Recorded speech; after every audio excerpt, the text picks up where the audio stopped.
Comfortable as we proceed to today's convention. Thank you. In a few minutes, whilst we allow people into the room, we'll just have some light music and then we'll be starting in about 2 minutes. 2 minutes to enable people come into the room and settle. Thank you.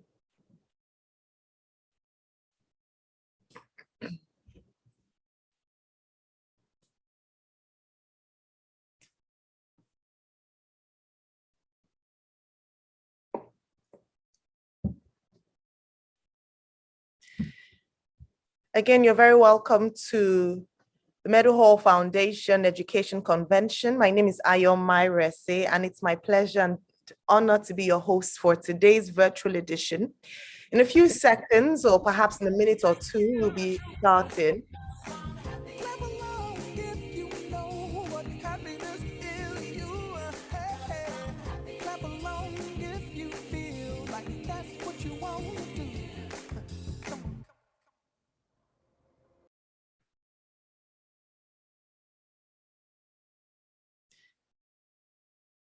All right. It's now 9:02 a.m. and I believe we can start today's meeting, today's convention. Thank you very much. Again, you're very welcome. Thank you for joining today's education convention, the 4th edition of the Meadowhall Foundation Education Convention. If you can hear me loud and clear, please put in the comment section that you can hear me. You can also kindly tell us where you're watching from or where you're listening to us from or participating from this morning. Thank you very much. Excellent. I see you, Angelina, Nkechi, Nebo. Thank you, Kenechi. Excellent, Meadowhall. You can hear me clearly. That's fantastic. This is the new normal, and I think it's very fitting. I'm sure we'd all agree that it's very fitting that today's convention is themed Rethinking Education, Adapt, Adjust, and Achieve. In the past 1 year, we have seen a change around the world. And the pandemic, the COVID-19 pandemic, has changed the way that we know life to be, including the education sector. Now, for this 4th edition, the fact that we're having it virtually is testament to the fact that things have changed and we are adapting to what is popularly referred to as the new normal. So, ladies and gentlemen, distinguished guests, welcome to the new normal. This convention is hosted by the Meadowhall Foundation. And like I mentioned earlier on, this is the 4th edition. I'd like to say a big thanks to everyone who has joined. I love that the comment section is buzzing. That's the beauty of a conference like this, a virtual event like this. You're able to connect perhaps a bit more, speak up, you're able to express yourselves, you're able to link up and network with people. And this is what today's convention is about. We hope that you can learn. We hope to provide a learning platform for educators and, very importantly, a networking opportunity for people in this particular field. And so please feel very free in the comment section to tell us your full name, what you do, your organization if you want to, and your expectations for this morning. Thank you very much. So your name, what you do, what sector of education you work in, and your expectations for today's convention. Thank you very much indeed. I see the comments and we're really, really grateful for your participation. Now, just a few things around housekeeping. By now, many of us would be familiar with being a part of a virtual convention, conference, or seminar. And this isn't any different. The only thing is that this is going to be an excellent time well spent. And so we encourage you to do away with distractions as much as possible. Find your corner and listen and glean from the wealth of experience and information we're going to be learning from this morning. We have carefully selected our speakers and panelists, and they have brought on their best to ensure that today's as smooth and as educative as possible. Would ask that during the panel sessions, we would ask you to participate by asking your questions or perhaps leaving a comment. And you can do this by posting it in the comment section. A member of the team would be looking through the comment section and take on your comments. So please pay attention. If you have questions or you want to clarify something in the course of the meeting, kindly use the comment section to engage. Also, would ask you to please ensure that your mics are off. You're not able to turn on your mic, but to please make sure that your videos are also off, especially if you're in an area that could be distracting. So kindly turn off your video where possible. In the course of the meeting, we'll have breakout rooms. And when we get to that section, I will give instructions as to the best way to participate. So we ask that you kindly pay attention as we do so. Please follow us on all our social media platforms at Meadowhall Foundation. The hashtag for today is Education Convention 2021. And so if there are any gems that are dropped this morning, you have anything you listen to, please share with the world and invite anyone who's supposed to be here that's not here at the moment. So kindly use the hashtag Education Convention 2021 and follow us on social media at Meadowhall Foundation. And so, ladies and gentlemen, our distinguished guests, I hope you're ready. In the course of the meeting, I'll be introducing our speakers and our panelists as well. And so we encourage you to kindly help us to share them in the comment section, help us appreciate them as they've taken time out of their busy schedule to be with us this morning to impart knowledge. All right, so let me know in the comment section, ladies and gentlemen, if you're ready to kickstart today's convention. A little or a yes, a we are ready is good enough for us. So please put in the comment section, yes, we are ready. Let's go. I'm ready for today. And we move on very quickly to our very first speaker, and then move on. Thank you very much. I see the dancing emoji. It's encouraging to see that we're excited. Expectations breed a lot of, there's so many things you can gain when you're expectant.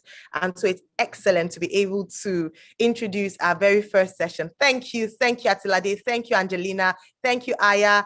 Thank you, Tokumbo. Indeed, yes, let's go. Let's do this. Let's fly. By the way, I'd ask that you pay attention. We're going to be running a competition, and you might just be going away with a very special prize. And so not only are you going to be gaining in terms of knowledge and expertise, we're also going to be giving away a prize from one of our sponsors, Google. And so, ladies and gentlemen, for our very first panel discussion, permit me to introduce the moderator for that session. Are you ready? Thank you very much. Our first moderator for today is the Managing Director of the Education Partnership Center and a policy expert specializing in public-private partnerships in education. She leads work streams on a range of education sector support, initiatives funded or assisted by international donors and corporate funders, and trans public sector officials and development organizations on strategic planning and monitoring and evaluation. She's leading the implementation of Learn Nigeria, Nigeria's citizen-led household assessment and advocacy programs, which is assessing the foundational literacy and numeracy competencies of 5 to 15-year-olds in Nigeria. Ladies and gentlemen, in the education sector and in the education sphere, she needs no introduction, and she would be introducing her panelists for this morning's first session. Please let's make very welcome with the headline topic, Dr. Modukbe Adefeso Olateju, popularly referred to and fondly called Dr. Mo. So much, Myro. It's such an honor and a privilege to be back here. I do believe this is my third convention organized by the Meadowhall Group, and my experience is that the subsequent year is better than the previous one. And so I have high expectations for this year's conference. I'm excited to be here, and I'm excited about the topic as well. Rethinking education, adapt, adjust, achieve. Now, the reality is that COVID has redefined the world. Everything has changed. Nobody needs to tell anyone that. And so the systems that were once, a necessity put in place for our functionality have all been restructured pretty much. So we've had to reassess our current situation to find sustainable means of survival. So COVID has put everyone in a bit of a tricky spot, but it is further proof that humanity will always triumph in any situation, because we can adapt, we can adjust, and we can achieve. Now, The last year has questioned how prepared we are, not just as a country, but even globally, for providing quality education in the 21st century.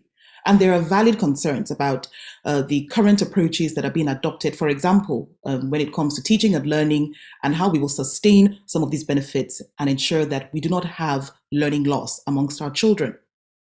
The big question is, how can educators keep adapting and adjusting to these times? And more importantly, how can we reposition to be more effective in this new era? I am thrilled, excited, and honored to be joined by 4 very distinguished panelists who are together with me going to probe this topic. Our first panelist is someone who's like both an uncle and a brother to me. His name is Mr. Chinenye Mba Uzoku. He has almost 30 years of an eclectic career spanning enterprise solution architecture, design, and software development. He's done marketing, communications, digital design, strategy, change transformation in the public and in the private sectors. He is the founding director and CEO of a technology solutions provider, which is Infographics Nigeria, which is the 2-time Microsoft Worldwide Award Partner of the Year, and a 4-time winner of the regional awards, as well as the pioneer Microsoft Academic Services Provider, responsible for providing over 300 partners in 7 countries in West Africa. He has also been the general manager of Anglophone West Africa at Microsoft Corporation, and he's also the managing partner of Grand Central, which is a technology strategy consulting and project management firm. Now, I know that this all sounds very techy, but I can tell you that Chinenye's heart is in education. And so it's a real privilege to have him here today, and he's going to be helping us bridge those gaps between technology and education as we look forward into the future. Thank you very much for being here, Chinenye. Thank you for having me. Our second speaker is the very dynamic, incredibly ageless Mrs. Olufunke Fowler Amba. Now, she started off her career at Chevy Chase Bank in Maryland, USA, and she's worked with several banks since then. Cresta Bank, which is now the SunTrust Bank, the Manning Corporation, and the Bank of America, amongst several others. She's also delved into real estate as the CEO of a real estate company. However, in 2009, she returned to Nigeria and she joined Vivian Fowler Memorial College for Girls. And she was one of the directors and still is. Long before this time, however, she has developed a great passion for the girl child, and Vivian Fowler College was just a perfect platform for her to keep this passion alive. Ladies and gentlemen, please let us welcome the incredibly dynamic Mrs. Fowler Amba. Our third speaker is another sister of mine. Together we trouble a lot of people in the education sector, and they're grateful for the amount of trouble that we give them. Mrs. Nike Akeriele de Souza is another dynamic professional whose heart is in the education sector, as is actually for all of the 4 panelists here today. She's an education and employability specialist and a global executive with more than 30 years combined experience in varied industries, which include consulting, non-for-profit sectors in the US, Nigeria, and in Ghana. She has worked with leading consulting firms and accounting firms, including Arthur Andersen, which is now KPMG in Nigeria, where she was part of the senior management team and led client engagements in several sectors. She's also on the board of several organizations, including Teach for Nigeria, as well as Canon James Peirce College in Iwaya and the Greenwood House School, Parkview, Ikoyi. Please help me welcome Mrs. Nike Akeriele de Souza, who is bridging the gap between employability and education. And finally, but certainly not the least, Mrs. Olayinka Obafisoye is a certified life coach. She's a speaker and a trainer with the John Maxwell team, JMT, and she's currently serving as the head of school at Meadowhall. And so she is one of our hosts today, and we thank you for that, Mrs. Obafisoye. She is in the leadership role, obviously, for Meadowhall School and oversees effective general management of the school, ensures the provision of quality academic leadership and strategic vision, as well as the quality of student experience and the execution of the Meadowhall vision in line with the organization's core values. She has held various positions in Meadowhall. She was Director of Studies for the education sector of the group, and she supported the school into being the first in Africa to achieve the COBIS, which is the Council of British International Schools Patrons accredited membership, and further fostered a partnership through the COBIS Patron Accreditation and Compliance Program. She's also a leading educator in the UK, where she was before she relocated to Nigeria. Mrs. Olayinka Obafisoye, you're very welcome. It's an honor and a privilege to have you here today. So we are going to start from you, Mrs. Obafisoye. You're going to kick off this conversation because I think that in the first instance, when we look at the theme of today, when we reflect on the theme of today, there are three critical terms there: adapting, adjusting, and achieving. And all of this is in the spirit of rethinking education. And I think that it's always useful in the first instance to shine the light on where we're coming from. We know that the last 1 year has been difficult. It's been very tough. Even for the best of schools and for the most agile of educators, it's been tough. But tell us very briefly, how did Meadowhall as an educational institution adapt and adjust in 2020, crossing over into 2020? And I'd like you to really spotlight for us the role of the pandemic on leaders and school leadership in particular. Mrs. Obafisoye. Okay, yeah. So thank you very much, Dr. Mo, and welcome everybody, my fellow panelists. Yeah, so when the crisis started, everybody was shocked. Nobody expected it. It was very, very unprecedented. So the first thing that we did in Meadowhall, as the head of school, what I did, I had to remember a lot of things that I've learned in the past, and one of which was, my CEO would always say that anybody can highlight challenges and problems and difficulties. The issue is, what are the possible solutions? So I said to myself, we have a big problem here. It was difficult to get a mentor because at that time, nobody had gone through such a pandemic. So I had to remember that. What are the possible solutions to this? First, that was my thought. Secondly, I was very privileged to have attended a training by a professor from Harvard. And one thing that she said guided me. She said, you must handle this pandemic as if it has indeed come to stay. So I said to myself, this pandemic has come to stay. I could not afford to put anything on hold. So I spoke to my team. We worked together. We looked at what we had on ground, and we were able to replicate every single practice, policy, principle that we had in Meadowhall physically, virtually. Of course, we had to adapt, we had to adjust to achieve some of those things, but we were able to replicate school to our parents, as it were, when everything was physical. You know, it's been very difficult carrying the children along, carrying the teachers along, and even the parents. But one thing that has helped Meadowhall is the formidable team that we have. And one of the things that I learned from that professor, which I'd always known, but she reinforced, she said, you must carry your team along. You must also get help when you need it. So it was a bit easier for me to remember that I wasn't alone. I had my MD CEO, Dr. Kendewani. She was there. She was a phone call away. She was a WhatsApp away, and she was there to guide and direct.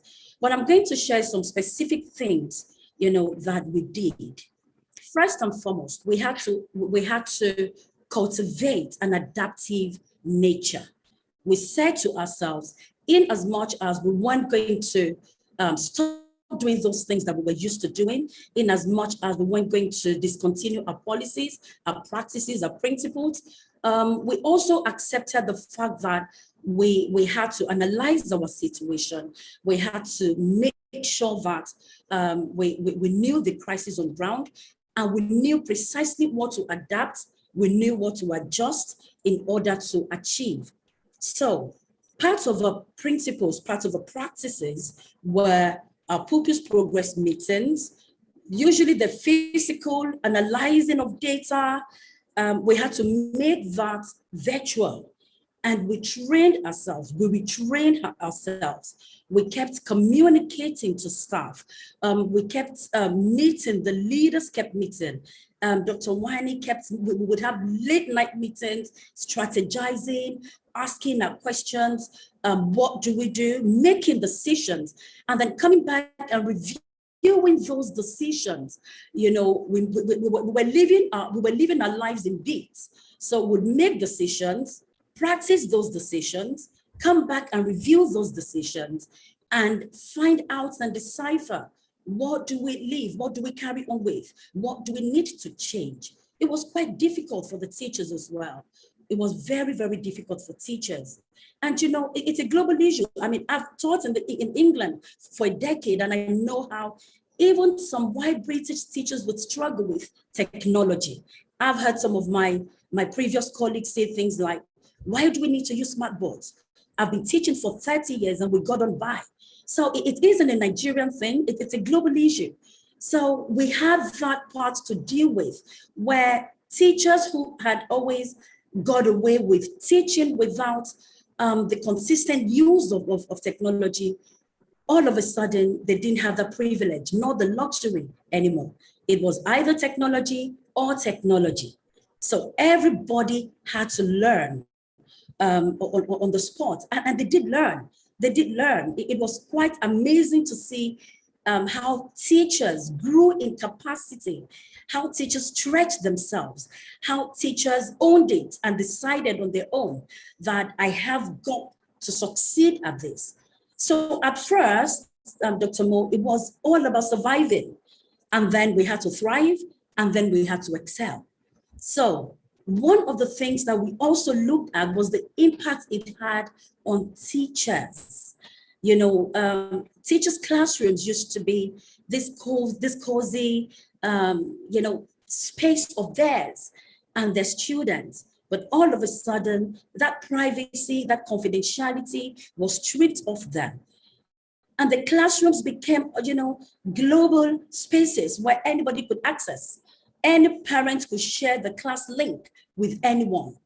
Any parents could be sat in their homes, logged in with their child, with their uncles and aunties and friends, you know, and, you know, privy to every single thing going on in the classroom. And whilst I'm not suggesting that negative things were happening in the classrooms, but there's something, I mean, having spent about 2 decades in the classroom myself, I know how it is when you're in class with your students. There's a difference between that and when you're in class with your students, and now you have mom, you have dad, you have uncles, you have friends, and you don't even know who you have. You know, that made teachers a bit more vulnerable than they were. So we had to look at the well-being of staff. Dr. Kendo Wani, you know, she came in with a pastoral support. She's also a certified John Maxwell life coach. She stepped in every week. She would look after staff, sending articles to us that she's written from her heart, from her experience, letting us understand that she's there with us. We can go through this. One of the learning curves for Meadowhall is, we've always been intentional and quite deliberate about technology, but we realized that we had to be more, we had to assess. Was it everybody? Did it cut across every single personnel? We had to assess that. And where we observed a few deficiencies, trainings had to go on, mentoring had to go on. And where we're at right now, Dr. Mo, I can say to you that we're thinking beyond learning platforms. We're beginning to think about artificial intelligence. Our learning platforms, you know, like a lot of schools, we started off with Edmodo, Literacy Planet, we had Purple Mash. We moved on to Zoom. From Zoom, we moved on to, because of safety, we moved on to Google Classroom, and now we've moved on to, for the major part of the school, Microsoft Teams. So, teachers have had to adjust and adapt. Parents have had to adjust and adapt as well. It's been a challenging experience, but a very, very rewarding one. And one of the things that I've also learned is I can't, and I would admonish every leader here, every school owner, every school leader, you must be right at the front, leading in technology. You cannot afford to say, oh, I have an IT guy. We have our ICT teachers. I would say that as a leader, part of the changes really is that we must lead in technology. So yeah, that's been my story. Fantastic. Thank you so much, Mrs. Obafisoye. You've shed so much light on your own lived experience of managing this incredible team at a time of great difficulty. And you've spoken about, the importance of communication. I love the last point you made. You lead from the front, so people can see you as a leader, adjusting to the use of new technologies, and therefore they feel motivated to do the same thing as well.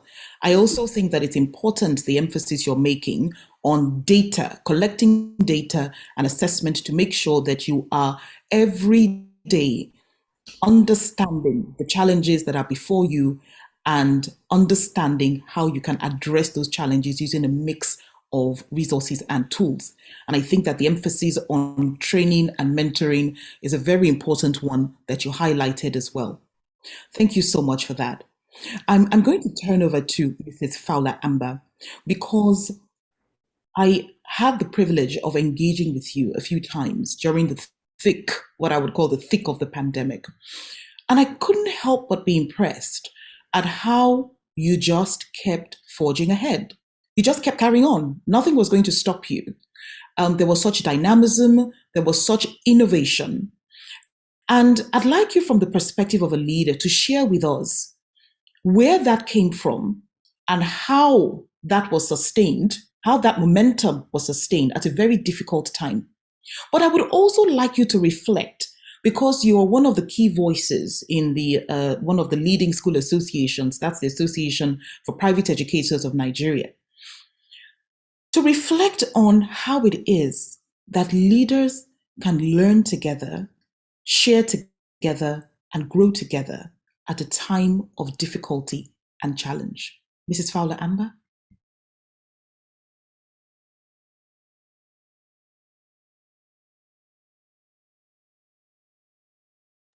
You may need to unmute your mic, Mrs. Fowler Amber.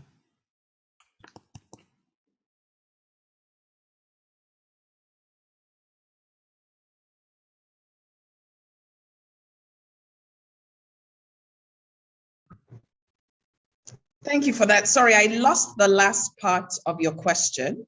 I don't know if you can hear me. No worries at all. I wanted you to, in addition to reflecting on your... Can you hear me? Yes. I wanted you to reflect... Sorry, I lost the last part. Yes, please go ahead. So I would like you to please reflect on your role as a leading voice in an education, as in a school association like APEN, the Association of Private Educators of Nigeria, to reflect on how it is that leaders, school leaders in particular, can learn and share and grow together in a time of crisis. And what lessons you take away from there that we can also learn from today? Thank you so much, Mo, and also to the other panelists. First of all, I want everyone to just say, I did it, because it's been a very difficult time, but you standing today has shown us that perfection is a mirage, but as long as we travel on the road of perfection, we will get to excellence. So I don't want people beating over the fact that they're not adapting, because you're all doing very well. I think in the case of associations, not only APEN, but I know that our head teacher in our community also attends ASEN. What it did for all of us is that we realized that we had to stand in solidarity. We realized that we have the same challenges. Most schools tended pre-COVID to be very seclusive, very hidden, not sharing. But I think what COVID brought to the forefront is that it allowed us to understand that we all shared the same challenges. We were all fragile. The positive to all of it is that there was an avalanche of ideas. And most importantly, we realized that the actors and the actresses who are the educators we employ, if we as schools do not invest in training, we knew that we'll be lagging behind globally. So those were a lot of lessons that we learned. We also learned collective action. And it's working, because I'll give you an example. A few weeks ago, my children at school was studying for their checkpoint, and we lost a teacher suddenly who couldn't be there for them. And I called another teacher in another school, and she said, let me walk to the English department, I'll get you somebody. So we're learning lessons that it's not about competition, but it's about us understanding that we have to build together. And I think also what was also fundamental was that the associations, the ASENS, the APENs, were a form of support. There were a lot of webinars, there were a lot of experts coming in. We also realized that as leaders, we couldn't just lead from behind. We had to be a point of influence. Just like the last speaker said, excuse me,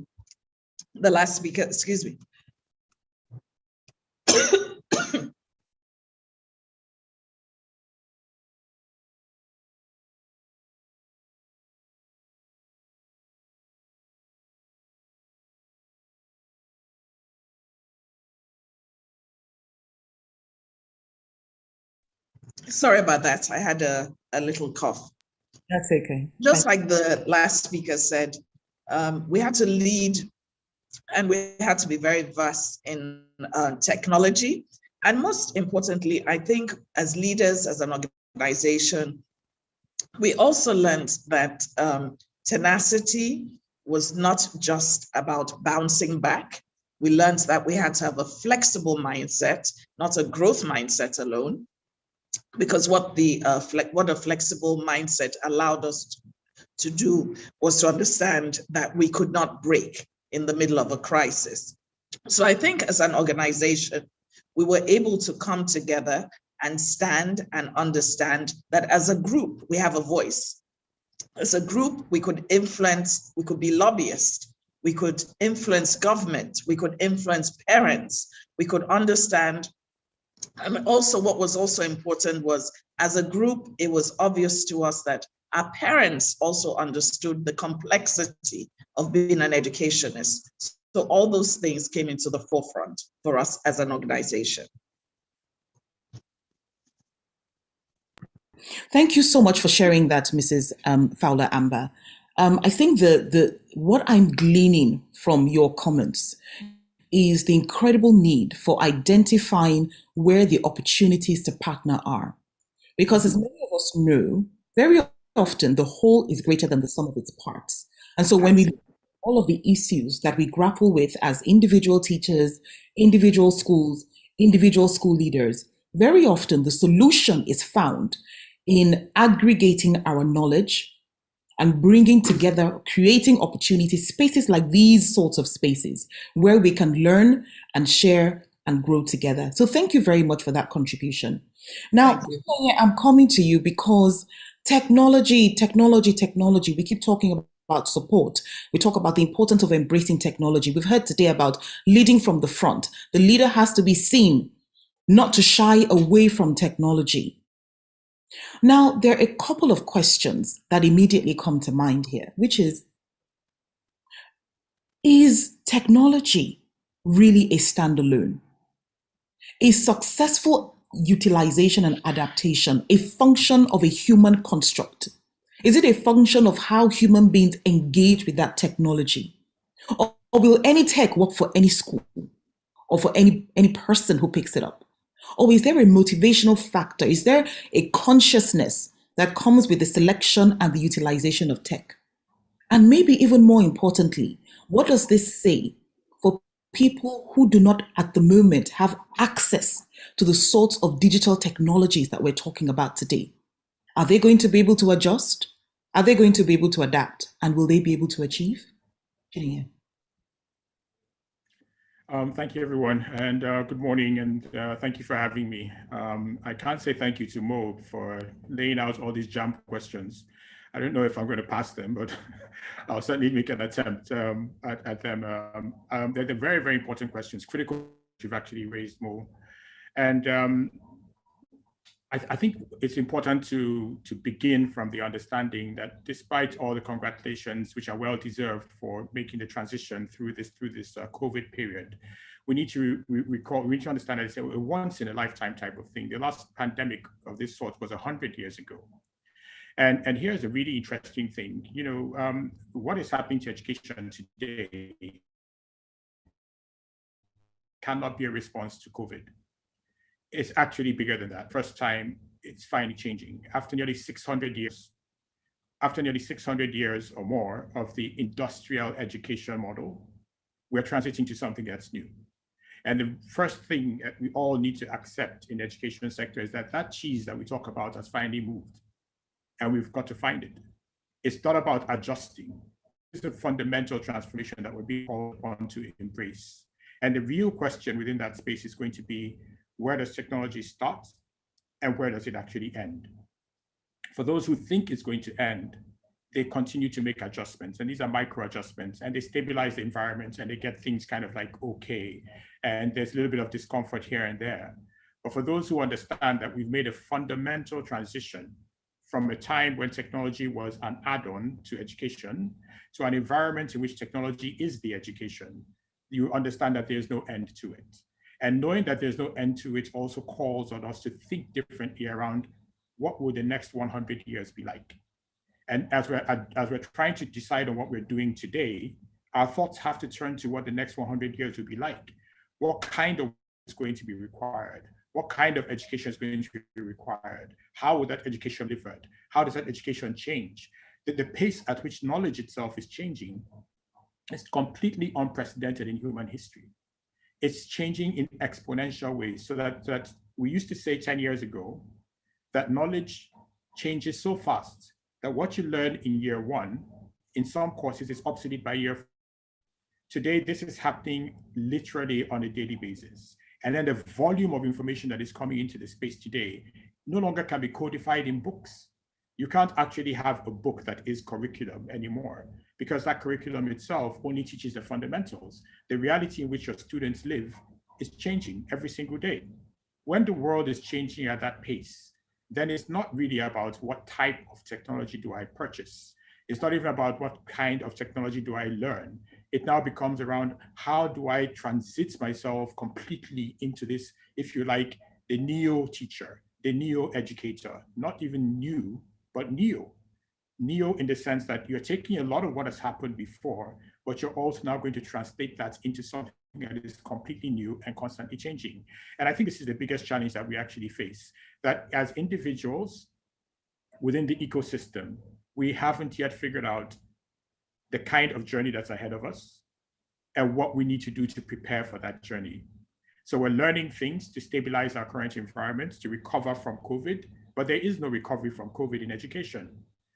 What it means is this, and I'm sorry to be the one to have to say it, but I'm not even the one who said it. Let me attribute it properly. During the COVID lockdown, we listened to a Harvard professor give a lecture in which he said that by the year 2030, only 10% of the higher educational institutions in the United States will be in existence.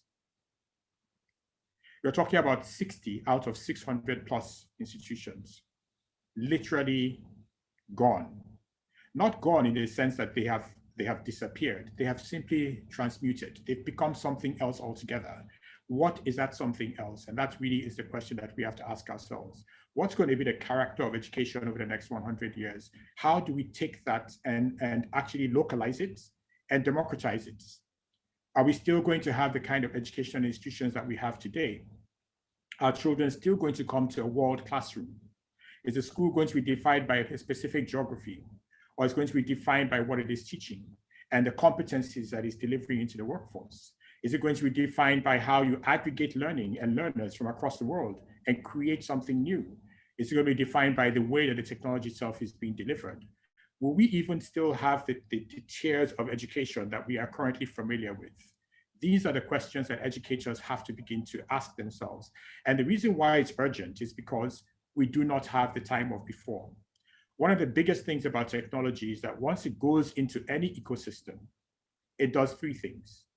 It's going to catalyze change, it's going to accelerate change, and it's going to transform the nature, the character of change itself. These three things have happened in every single ecosystem, and all you have to do is look at where we are today. And imagine that before, less than 18 months ago, conferences were about where's the venue? And they're about, how about your hotel bill? Can I travel there? Can I be there? Networking was about how do you shake hands around the coffee table? How do we take a break for breakfast? That we're going to take a break for breakfast, I think, in an hour's time.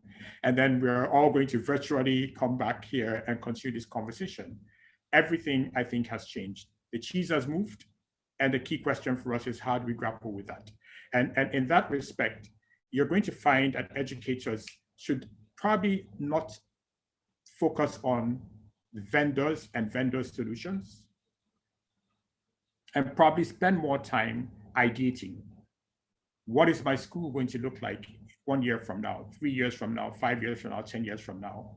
And in doing so, I think perhaps the most critical person that needs to come into that picture is probably going to be someone who thinks like you do about the future. School proprietors have to align with technology consultants, or people, not even technology consultants, just people who have themselves seen the transformation occur in their sector and learn from those experiences and start to think, from my perspective, where I am now, what is this going to look like 5 years, 10 years from now? And how do I build that? And what do I need to take along on this journey? I think these are incredibly powerful words, Chinenye.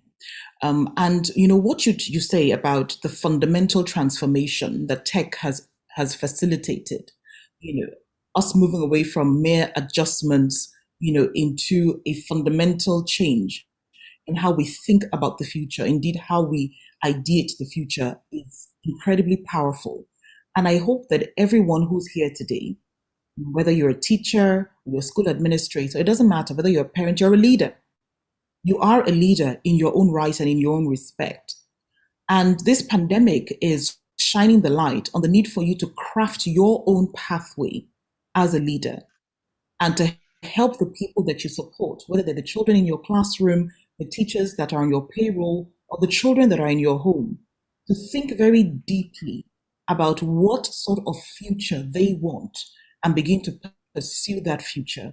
I think that is the survival mindset, but also the success mindset. Thank you very much, Chinenye. I'm going to move on to Mrs. D'Souza now because, we've spoken about so many issues. We've talked about education, we talked about leadership, technology. At the end of the day, every parent wants their child to leave school with the ability to maintain a sustainable livelihood, to achieve a sustainable livelihood and maintain it. We know, however, from the evidence that is available to us in Nigeria, that we are not optimizing the education sector to prepare children for the future. In fact, our children are not even thriving today. Very, very few Nigerian children are thriving in Nigeria today, and that's very sad to say. Now, we think about employment, and we realize that more and more we have to start closing this gap between what we refer to as education and what is referred to as employment.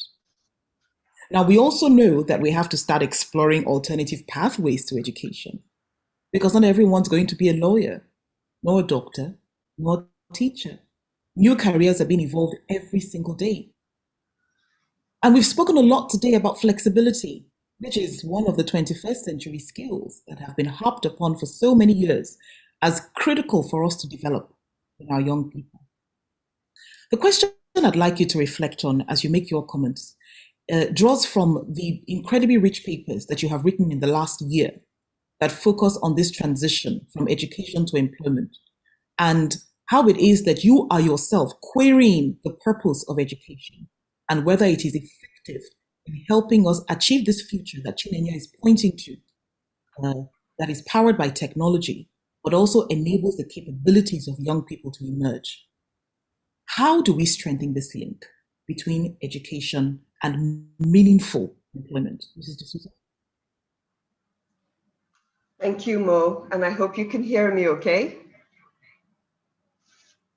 Great. Good morning, everyone. Good morning to my panelists and to Mo and everybody.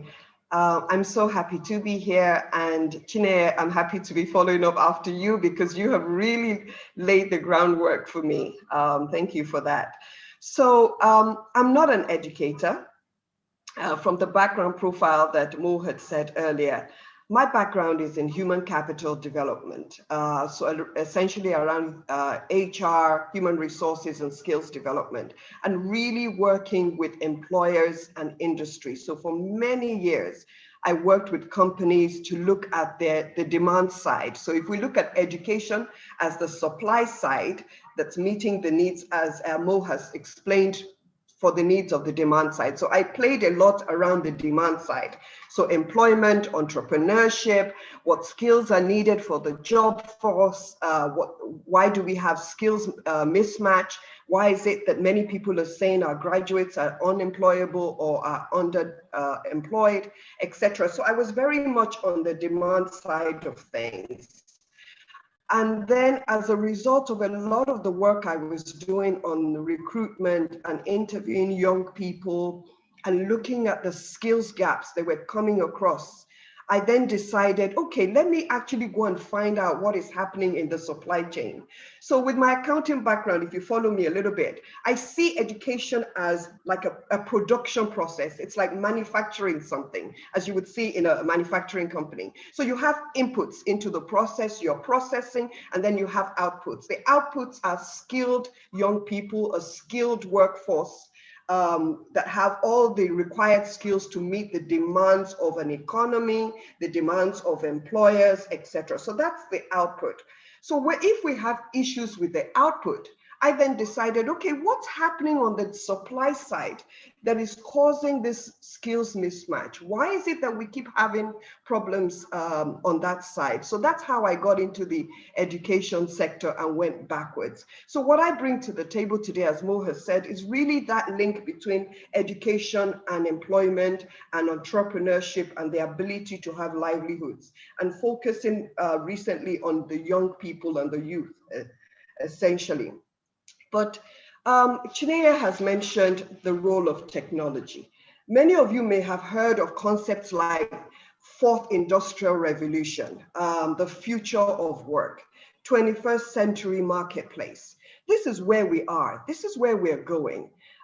We can see that technology has really enhance not just the education sector, but everything in the marketplace. So we have increased automation, there's rapid information exchange, fast communication technologies.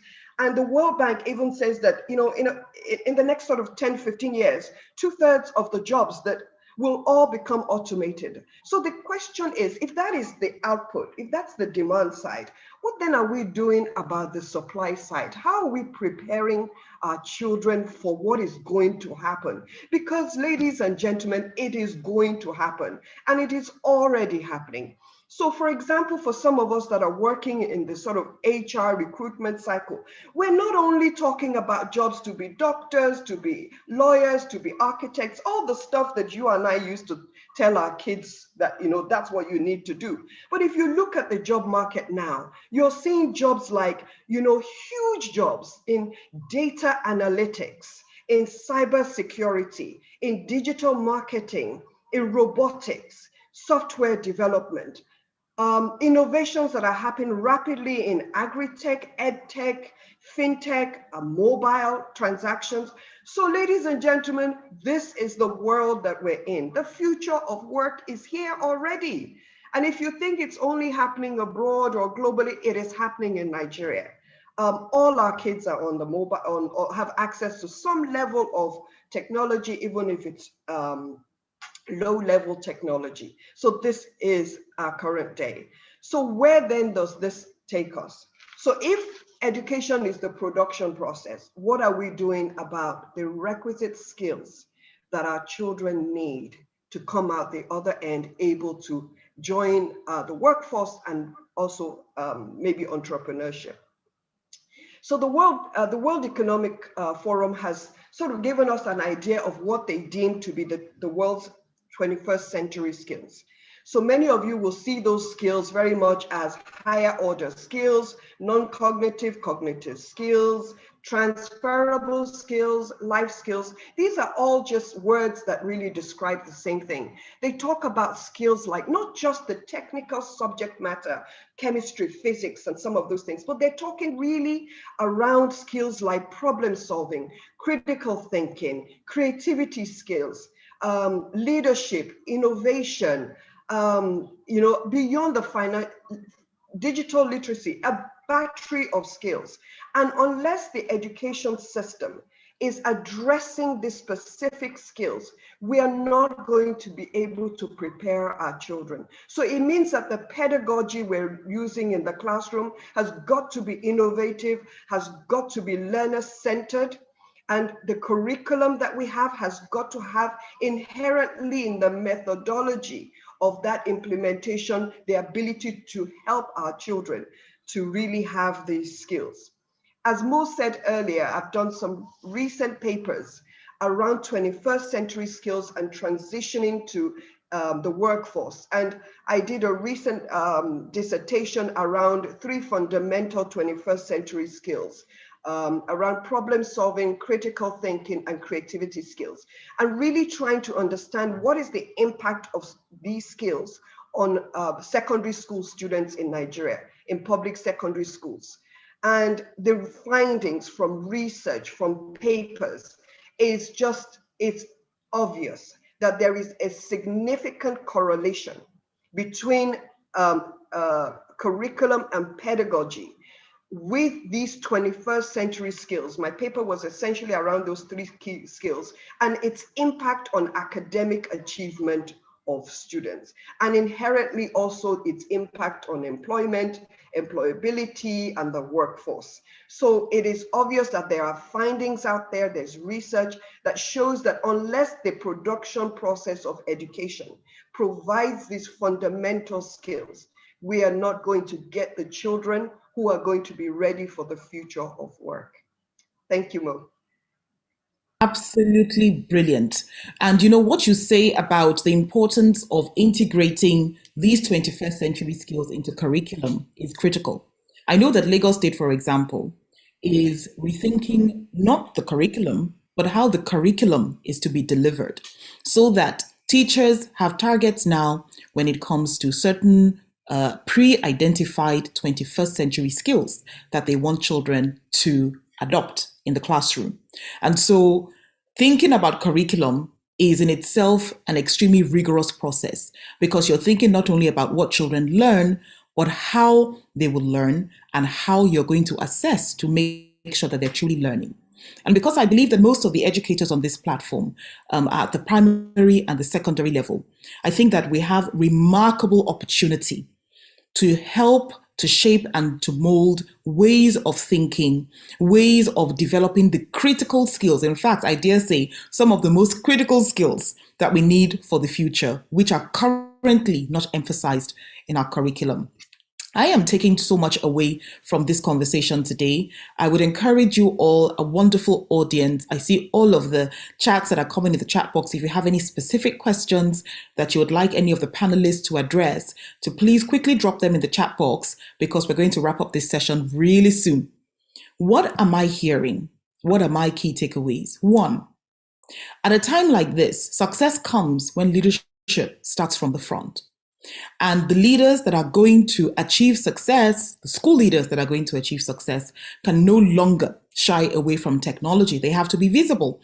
They have to be seen to be adopting technology in a way that shows their commitment to the digitization process.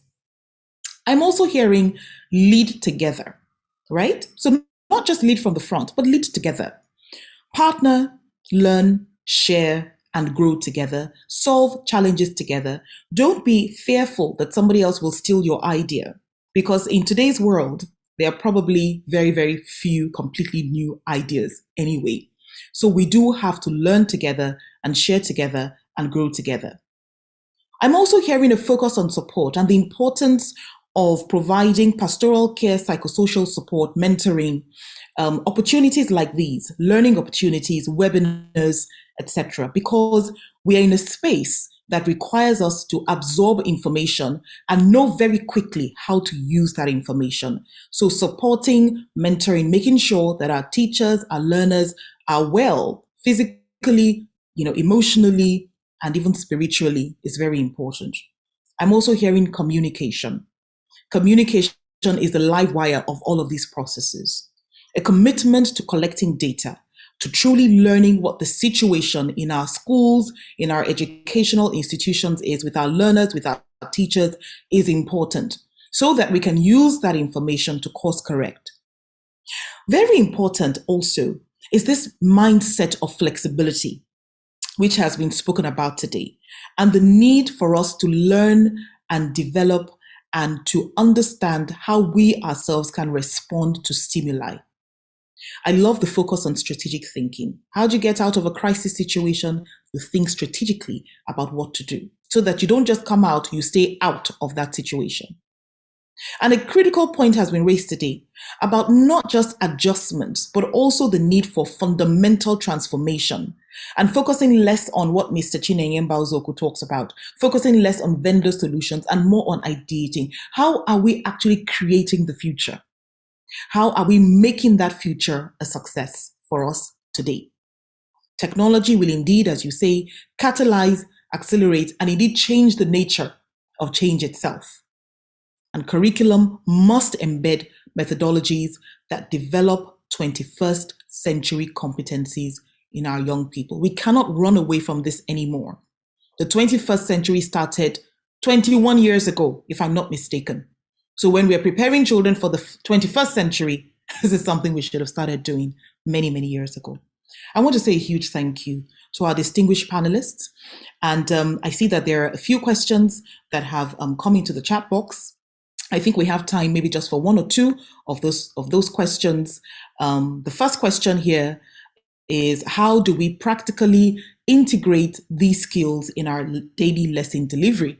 And so that's a question of integrating 21st century skills in our daily lesson delivery.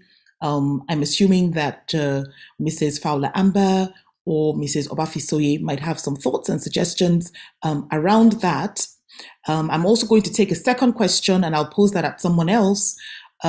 This second question is, are we only concerned about primary and secondary levels? How do we ensure that these 21st century skills are taught to university students in Nigeria? And I'm sure that Mrs. D'Souza and Mr. Chinenye Mbaozoku would have some reflections on that. So it's open for your comments and your reflections, starting from Mrs. Fowler Amber, and then Mrs. Obafisoye, and then we'll move on to the second question about embedding the skills, and we'll hear some thoughts very, very briefly from Mrs. Nike D'Souza and also from Mr. Chinenye Mbaozoku, so that we can call it a wrap today. The floor is yours. Okay. Most importantly, we have to understand that we cannot go back, and every lesson has to be geared towards technology.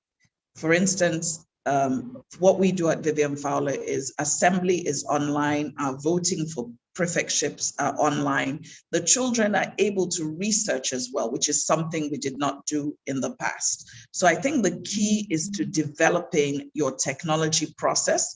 Most of us have smart boards, we have TVs, we have other accesses, but we don't know how to use technology. So I think the key to us moving forward is to ensure, just like one of the speakers said, is for us to invest in learning technology so it's used appropriately to ensure that we engage every child, and not just the children, but also the educators, because it's going to go beyond just slides. You're not just going to be presenting slides to children and engaging them. They have to know how to connect the slides with their learning. So I think the key to this is for us to upgrade our technical skills, to upgrade our infrastructure. That has to be a primary investment in our schools today. and it has to be a consistent. So I think that most importantly, we need to keep pivoting between learning with technology and also learning through the older fashion of learning. But we're going to see that the more advanced way for us to prepare our children for a global stage is that technology. I mean, I run a secondary school. It has to start from the early years, and it has to be something that we develop. It's not expensive. Most people think technology is expensive, but there are various forms of technology. So I think the key to progress in this space, in the ecosystem, the education ecosystem, is training. And to make sure that with time, we keep building and make sure our lessons are geared around technology. Thank you. Thank you so much. Mrs. Obafisoye? Thank you very much. I'm just going to build up just a bit on what we've said. I strongly believe that we need technology now, like never before. But one of the things that we also must remember is to raise our children to be independent thinkers. Unfortunately, the majority of our population wasn't raised to think at all. So when we talk about critical thinking, I'm asking, do we even think? We were raised to follow instructions and to be very, very obedient. We need to break that cycle. We won't achieve much with technology if we're not independent thinkers. Creation starts with thinking. We do not want to teach our children how to assemble technological devices. We want to teach them how to create devices that can solve problems. And that can only come from them thinking, being able to think first, being able to give their opinions, being able to, when we give them opportunities to critique our decisions, to challenge our policies, I feel that is powerful. If I give a device to a child and the child has a list of instructions to follow, I think that doesn't quite align with what Chineye was trying to say. They must be able to produce and create, and they can't do that if we do not go back to the basics. So we need to start teaching them how to think. And how do we do that? We need to encourage our teachers to think. Our teachers must be able to move from being obedient and follow instructions to being independent thinkers. What I'd always say is, however fantastic your ideas are, they must remain within the confines of the policies of wherever you work at. So you must take think, but bring those thoughts to management. Think, and let's teach our children to think as well. Thank you. Thank you so much. Mrs. Nika D'Souza? Thank you, Mo. Yes, so similar to what Yinka has just said now, I mean, she focused a lot around the teachers. I agree. I think the question was around, we were focusing on primary, secondary, and what about tertiary? Research has proven, and there's evidence, that we need to bring the 21st century skills as early as possible in the education process. So it is essential to begin this journey at the primary school level and move on to secondary. It's like building a house. If you don't have a foundation, you cannot build those skills. So you have to start. So skills like problem solving, creativity, critical thinking, etc., has to come from a very early age. By the time they get to university, I think a lot abroad and in Nigeria, we focus on tertiary. Graduates don't have these skills, they don't. But by that time, the foundation is not there. And we're really just trying to do remedial things at that level. So it's absolutely critical that we start from day one from primary. So in primary, so when you're doing an academic subject, whether it's maths, English, physics, whatever it is, link all the subjects together and let them be able to think through the ecosystem of that subject. Bring the life scenarios into that subject. Let the children relate it to what they can use their hands and use a pedagogy that allows them to inquire, to assess, to discover, to think through problems, to solve problems themselves. Give children at an early age, start them with little projects And as they grow, make the projects bigger. Let them go out there and solve problems with those projects and homework assignments. Build in those skills inside that. It's not about 1 + 1 = 2. Okay, 1 + 1, what are the potentials for it to be something slightly different? So we have to really think differently about how we insert these skills in.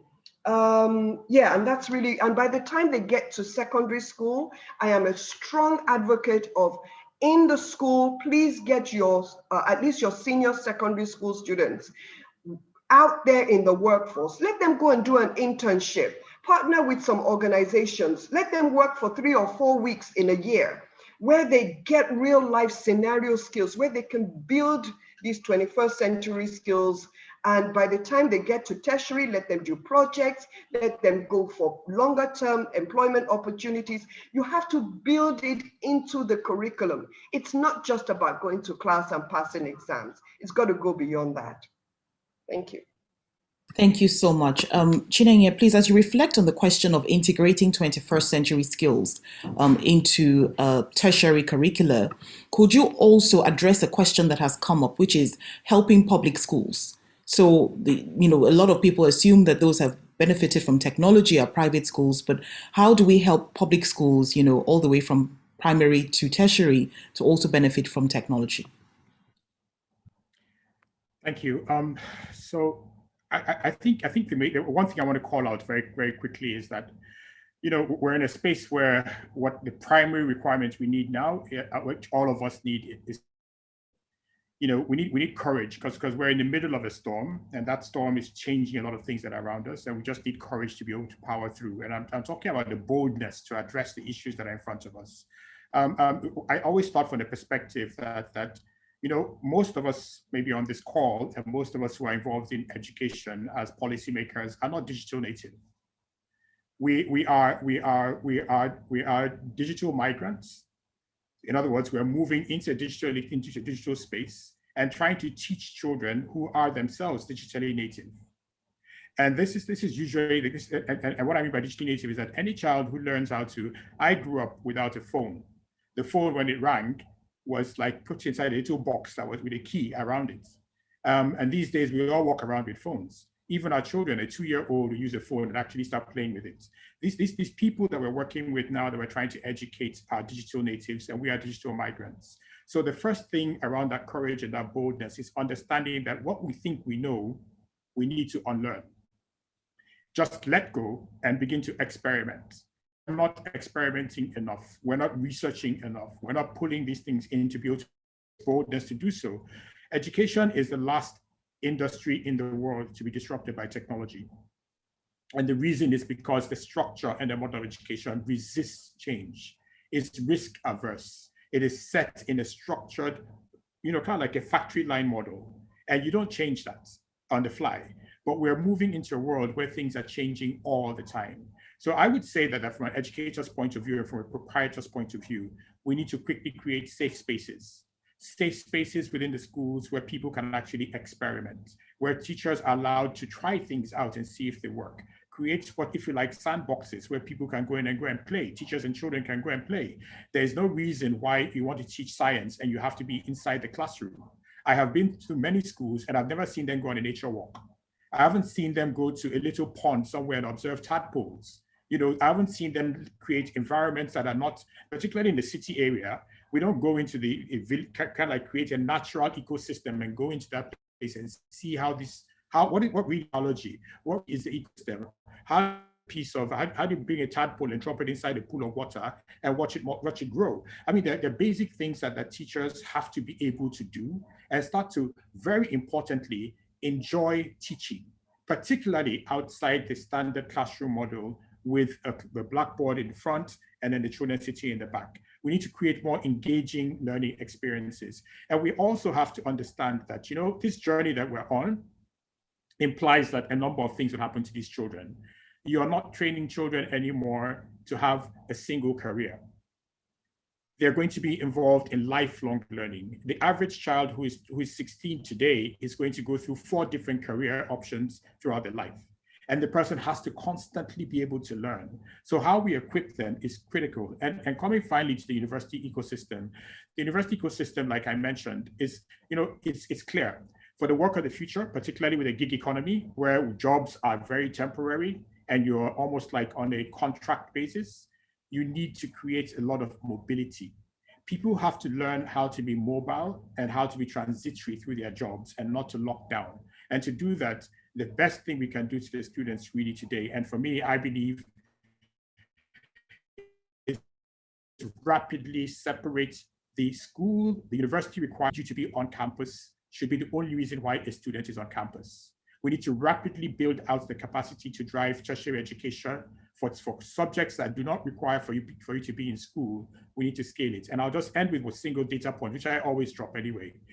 In 2013, I found out that the biggest university, the university with largest enrollment of Nigerian students, was the Indira Gandhi National Open University. 10 years ago, they had 1.3 million Nigerian students. All 167 physical universities in Nigeria today have 1.8 million students in enrollment. So we now have to think to ourselves, a decade ago, India was educating more students at tertiary level than the entirety of our 167 universities. Where would we be today, up to 10 years ago, a strategy that allowed us to actually expand the universe of learning and expand enrollment? This is what technology can do, and it's really, really urgent for us to start this journey. And I congratulate all of you who have, and ask you to be bold, take heart. The journey may be tough, but it's really, really going to be exciting. Thank you so much, Chinenye, for those wonderful comments. And I think that they are aspirational, but at the same time, they're pragmatic as well. And there are a number of comments, and I really wish you could take more questions, but there are so many comments that are speaking to the need for school leaders to open up and allow teachers to innovate and encourage environments where teachers, members of the faculty can innovate and create without the fear that they're simply going to leave their schools or abandon them. These are conversations that we need to continue to have. But I would like to leave you with a quote today, even as I extend my thanks to the wonderful, wonderful panelists whom we have had today, yourself, Chinenye Mbazoku, Mrs. Fowler Amber, Mrs. Obafisoye, and Mrs. Dike D'Souza. I think that you've been absolutely brilliant in sharing from your own experience and also giving us a lot to think about as we look toward the future. And my parting quote is one that many of us are very familiar with. And it speaks to me at times when I feel as though the work that I do is a drop in the ocean. And it says, never doubt that a small group of thoughtful, committed citizens can change the world. Indeed, it is the only thing that ever has. When we simply link up with one or two or three other people, there is no limit to the possibilities that we can create for ourselves, for our learners, for our schools, for our society, for our world. Thank you so much for being such a wonderful audience, and it's been an engaging and exciting 1 hour. Thank you so much, and I look forward to the rest of the day. Maya? Thank you. Thank you. Thank you very much, Dr. Mo. Thank you. Thank you. I'm sure we all agree, and as you would see in the comment section, that this has been a very enlightening session. A big thanks to all our panelists and excellently moderated by Dr. Mo Adefeso, I beg your pardon, Olateju. I'd like to thank once again the panelists, Mr. Chinenye Mbazoku, Mrs. Obafisoye, Mrs. Funke Fowler Amber, and Mrs. Nike Akerele D'Souza. Thank you so much. And you know, the beautiful thing about technology as been emphasized during this panel session is that on virtual conferences like this, we can get immediate feedback. And so if we check the comment section, a number of people have, shared how insightful this has. A number of people have shared quotable quotes from today's session. And we encourage you to take it a bit further. If you don't mind, go on social media using the Education Convention 2021 hashtag to quote some of the things you've learned from here so that others can join the conversation. And for others who have asked with the presentations we made available later, we are streaming live on YouTube right now. And so you can go back to watch it. So this is the gift that keeps giving. It's going to be on social media. And so if you missed any part of the session, perhaps you came in a bit later, you can go on onto our YouTube channel to watch. Thank you very much. Still to come, we have a few more. We have one more panel session. We have a breakout session, and that is very important because you have an opportunity to speak to other colleagues in a room and ask questions, deliberate on very important conversations being led by, of course, excellent and experts in their field in these areas. So please ensure that you pick one breakout session that you'd be a part of.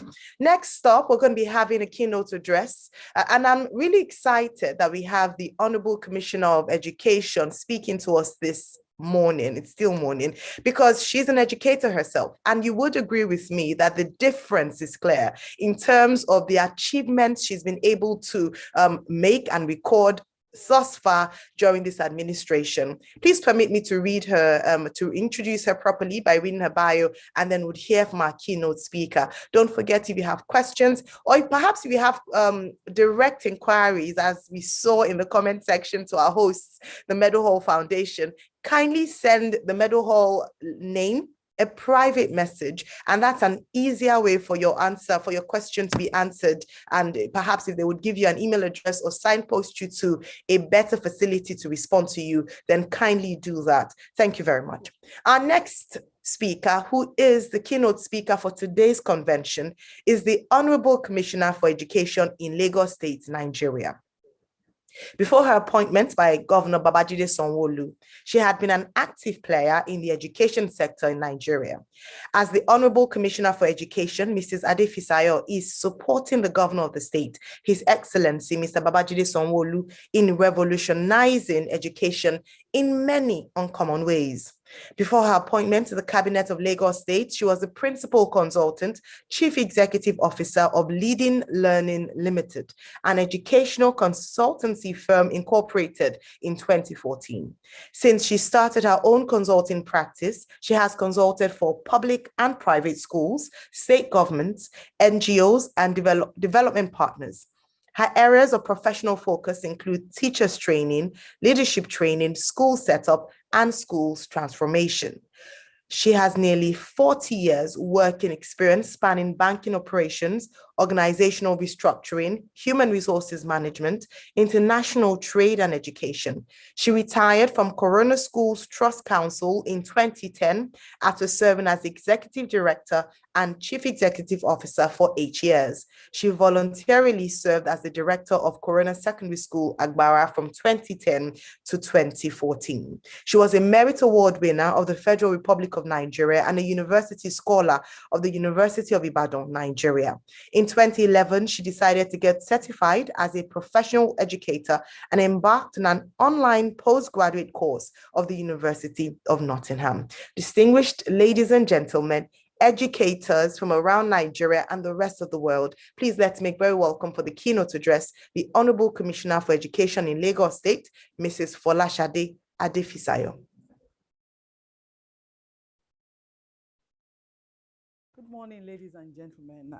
First of all, permit me to thank the organizers for inviting me to the 4th edition of the Education Convention. It's always a pleasure to be amongst educationists, and I'm very happy this day. Now, I've been asked to give a keynote address, and my topic is really very, very simple. It's a very simple topic, and it says, Rethinking Education. Adapt, adjust, and achieve. It looks complex, but I really think it is simple. And I hope by the time I'm done, you will understand why I think its simplicity is clear. So first, a few questions. Is this topical? Why do we need to discuss this kind of topic at this time? But I think that question is also simple.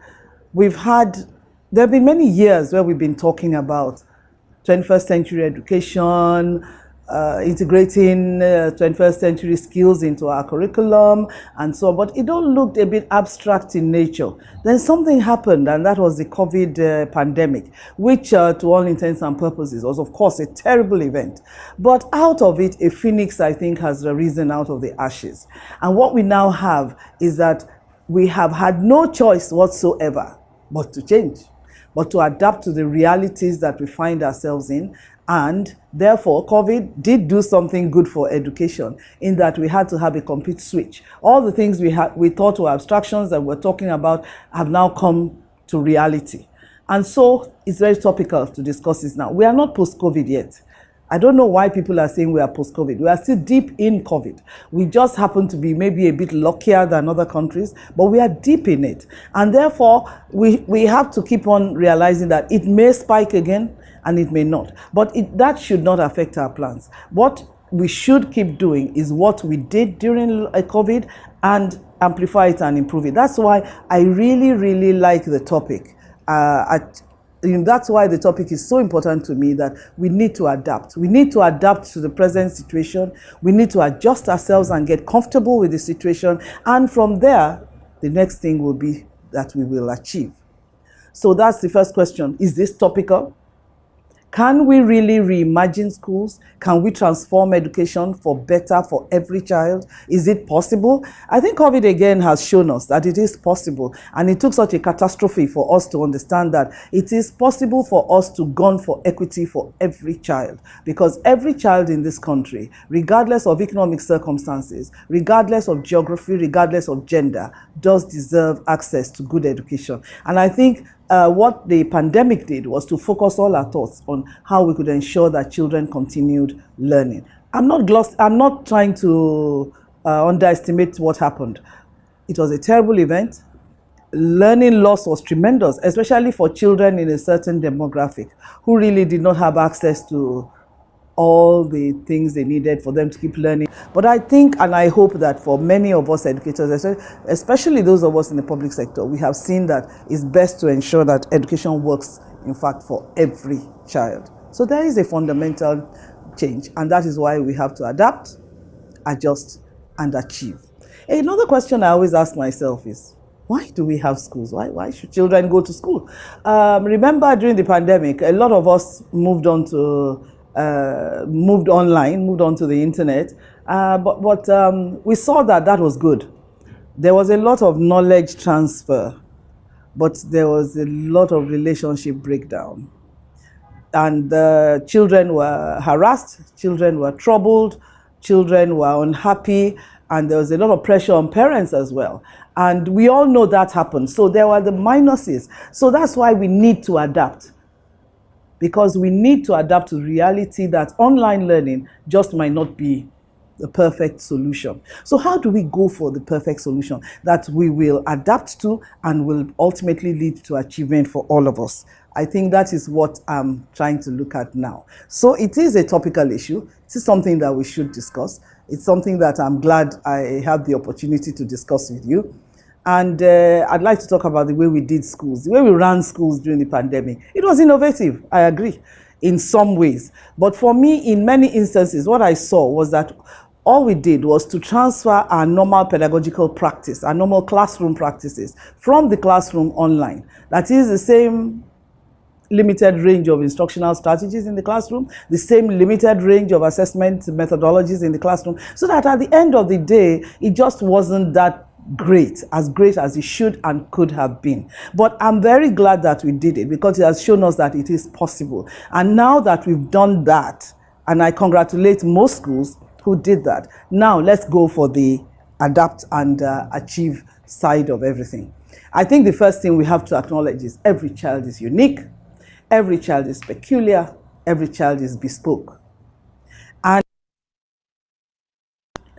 because of that, and because of the pandemic, it showed us that we have to design a curriculum so that it will work for every child. But how do you do that when you have a classroom of 25 children, all unique, all peculiar, all bespoke? Are you going to have 25 methodologies of teaching them? Are you going to have 25 methodologies of assessment? This is where we've got to all put on our thinking caps. And I'm sure by the time we are done, my job now is not to take you through all the strategies, but I'm hoping to get you to think differently, getting you to be concerned and say, how can we do this? What should we do for the Nigerian child? So I borrowed a lot from the paper that I read from Microsoft called Education Reimagined. And that's because, for many years, I've been a proponent of deep learning and not surface learning. I always felt that our curriculum veered towards surface learning, cram and pour, like a lot of students call it. They are not internalizing the learning. So how do we go for deepening learning? I think this is an opportunity for us. That's why I said the pandemic, like I said, threw up a lot of issues, but it's thrown up the uniqueness of each child. It's thrown up the fact that we can do this thing. And it has also thrown up the fact that we can develop many strategies to ensure that we give our children really deep learning experiences. It was a disruption, and I think we're now at a transition phase. That disruption, I think, in an innovative, proactive, and remarkable way, so many schools and institutions went straight for solutions. How do our children keep learning? How long is this pandemic going to last? We don't know. So how are they going to keep on learning? And now we are at the transition stage where we've seen that it can work. Now we need to take a leap and fine-tune it and make it the excellent thing that it can become. So having done that, there are some things that I think we need to do. We need to reflect. We need to really reflect on everything that we are doing. And I think as individuals, as individual teachers, as individual educators, and as individual school owners, you have to reflect. How am I going to do this? How do I get connected? What is the best way to get connected? How do my students get connected? What are they learning? What should they learn? How can I help them with their learning? And the system, that means that for the system itself, which I'm speaking to, I hope I'm speaking to school owners, they know that now we've got to make the commitment, the investment possible, the investment in ensuring that every student learns.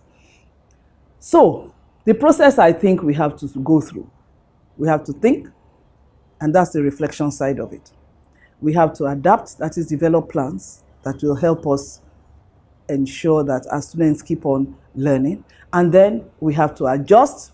Adjustment needs the use of tools. We have to develop tools that will enable us teach the children appropriately. Then we'll achieve, and we'll all celebrate, and we'll all dance. But I think moving to deep learning, we have to ask ourselves a number of questions. Number one, what knowledge, skills, and attributes do our children need to thrive and to succeed in the world in which they are going to live?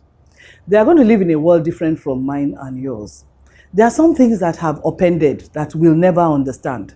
For instance, university education. In some countries, it is becoming not so important. It's a good thing to do, but it's not compulsory. It's not necessary to have a good life, to have a good career, to have a good job, because there are so many. I'm sure you've heard that Google is now employing people and doesn't need them to have university degrees. What it needs is for them to be tech savvy. What it needs is for them to have a certain mindset, flexibility, open-mindedness, somebody who is a good teamwork, somebody who's a good collaborator, somebody who possesses what we call the 21st century skills, who is creative, innovative, original, competent. All these are not university requirements. So it's clear that these are the skills that our students need to thrive. How do we integrate this? What kind of learning, what kind of teaching do we have to do to ensure that our children are able to thrive? So what knowledge? How do we ensure that, how do we teach them appropriately? How do we ensure equity? I'm sure that is my own business now, because I'm dealing with children in a different demographic from most of APEN members. How do we ensure that every child has a chance to succeed? I will, at the end of this, I'll talk about that, because I can imagine that you say, okay, you are the Commissioner for Education. You have said all this for us. You are talking to us. I was in the private sector too. So these are conversations we can have among ourselves. But what are you doing for public schools? I'll try and come to that ultimately. I'll come to that. But we must ensure equity. And is not just financial, but also that every child, no matter, even disabled, even children with one challenge or the other, are able to learn. Children, we must not be gender biased. Religion must not come into play. Every child should have an even learning, so to speak, let me say, an even place to start to learn. So these are some of the questions we have to ask ourselves. And I hope that we are asking ourselves these questions and also saying, how can we use technology for learning in the future? What have we learned from remote learning? So there are some things that UNESCO recommends, and these three. Number one, we commit to strengthen education as a common good. Education as a bulwark against inequalities. We are safer as a country everybody is safe when everybody is educated, because an educated person will think through certain things. But education in the real sense of the word, that is integrating knowledge, is not just not pumping knowledge into children, but pumping skills. The skills, like I said, that they need to succeed. So the second thing they said is to value teaching profession and teacher collaboration. We all know that you cannot do anything without the teachers. If you want to build the most beautiful schools, invest in equipment and in technology. If you do not have good teachers, it will not work. Teachers are key to the success of any educational system. So we must invest in teacher training, teacher development, teacher collaboration, so that teachers learn not to just be the only one in class, but learn to work across with their colleagues. I think that's one thing we've learned from the COVID pandemic. Yes, and another thing that the UNESCO recommends is that we promote students as leaders of their own learning. Right now, I think we spoon feed our students a lot. We want to tell them everything, we want to teach them everything. We now have to teach them the skills that will enable them learn as much as they need to learn. First, you can't teach them everything. You don't know everything. Most things you teach them, they can Google and find out. I always recollect my student many years ago who refused to write lesson notes.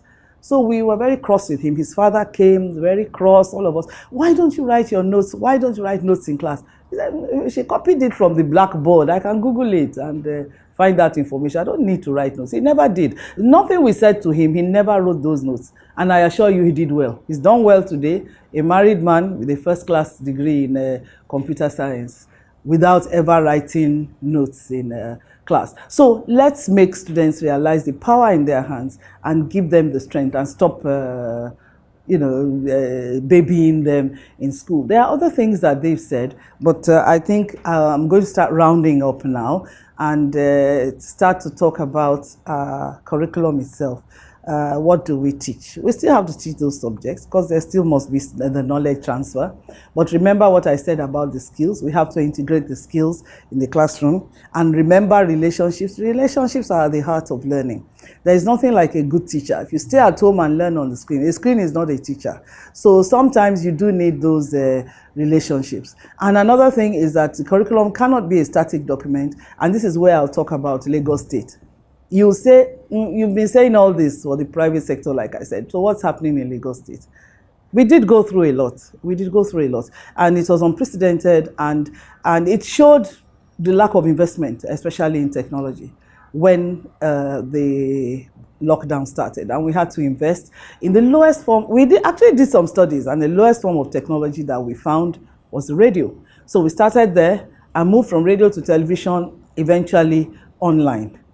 And also a plethora of other, I didn't know our teachers could be so innovative. I give kudos to them. They were teaching on Telegram, teaching on WhatsApp, teaching on YouTube, and they were engaging with the students. Some were developing worksheets that we were delivering in the marketplace, delivering at the Oba's Palace so that they could, disseminate in the community. They were doing their homework and, sending it back to their teachers, snapping photographs, sending it back on WhatsApp. So there was a lot of learning going on, which was very gratifying.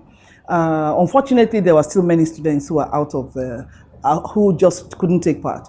And so we've had to invest again, and we keep on investing in technology to ensure that all our students learned. And when the students came back, we saw that they had been severely traumatized by the experience. And again, we had to set up all sorts of mechanisms to support their emotional well-being. We've also learned that the curriculum is not a static document. Every 3 years, we review the schemes of work. And we've recently done this, integrating the core skills, like we said, of problem solving and so on in our schemes of work, integrating digital literacy so that there are links to every topic you can think of. And we did this from nursery all the way to SS3, but it's not a static document and we want to invest in an app. So we are developing an app. In a few months, we should be able to launch the app with our schemes of work on it so that it will be a living document. And and we'll keep on researching and adding things to it. And so because we know that textbooks, instructional materials, all have to be flexible. So again, we are going to have to invest in all these. So the list can go on and on.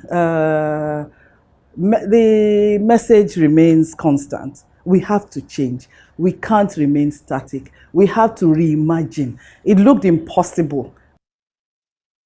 We have to reimagine what school can and should be like. Let us take what we learned.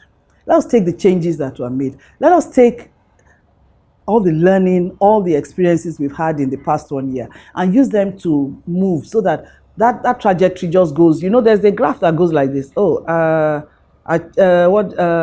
learned a bit, I adjusted, I developed new plans, and then we'll boom.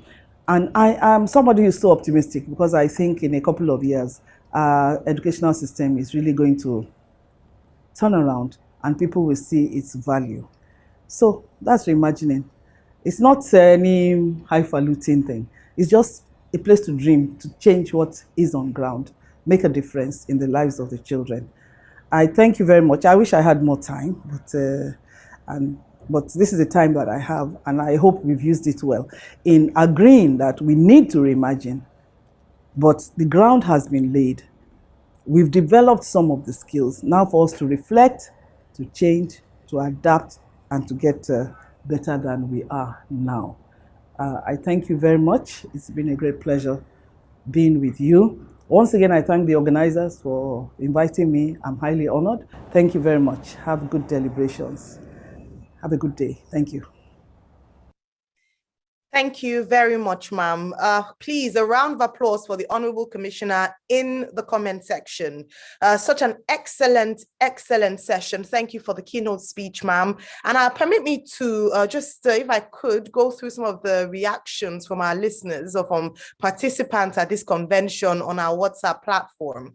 Excellent. I mean, a number of people just talked about the positive things, the positivity and optimism without her even mentioning it is very clear. And just to say a few things that she had mentioned, don't remain static.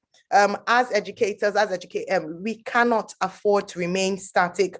We must reimagine, we must innovate, and very importantly, we must implement. So what the last year has taught us as teachers, as school owners, as proprietors, as head of schools, we must begin to implement. And very importantly, the takeaways from today's convention, we must have an action plan. So beyond listening, beyond applauding, beyond agreeing that such fantastic points and tips raised, we must also ensure that we implement. The change in education that Mrs. Adefisayo has talked about that is possible must be realized. And this can only be realized when we all take action. We work together to take action. I love that she touched on equity, especially with regards to access to education for all children. And I love the quote where she mentioned that everybody is safe when everyone is educated. And I love that she linked security and safety to the importance of education, because it's very, very, very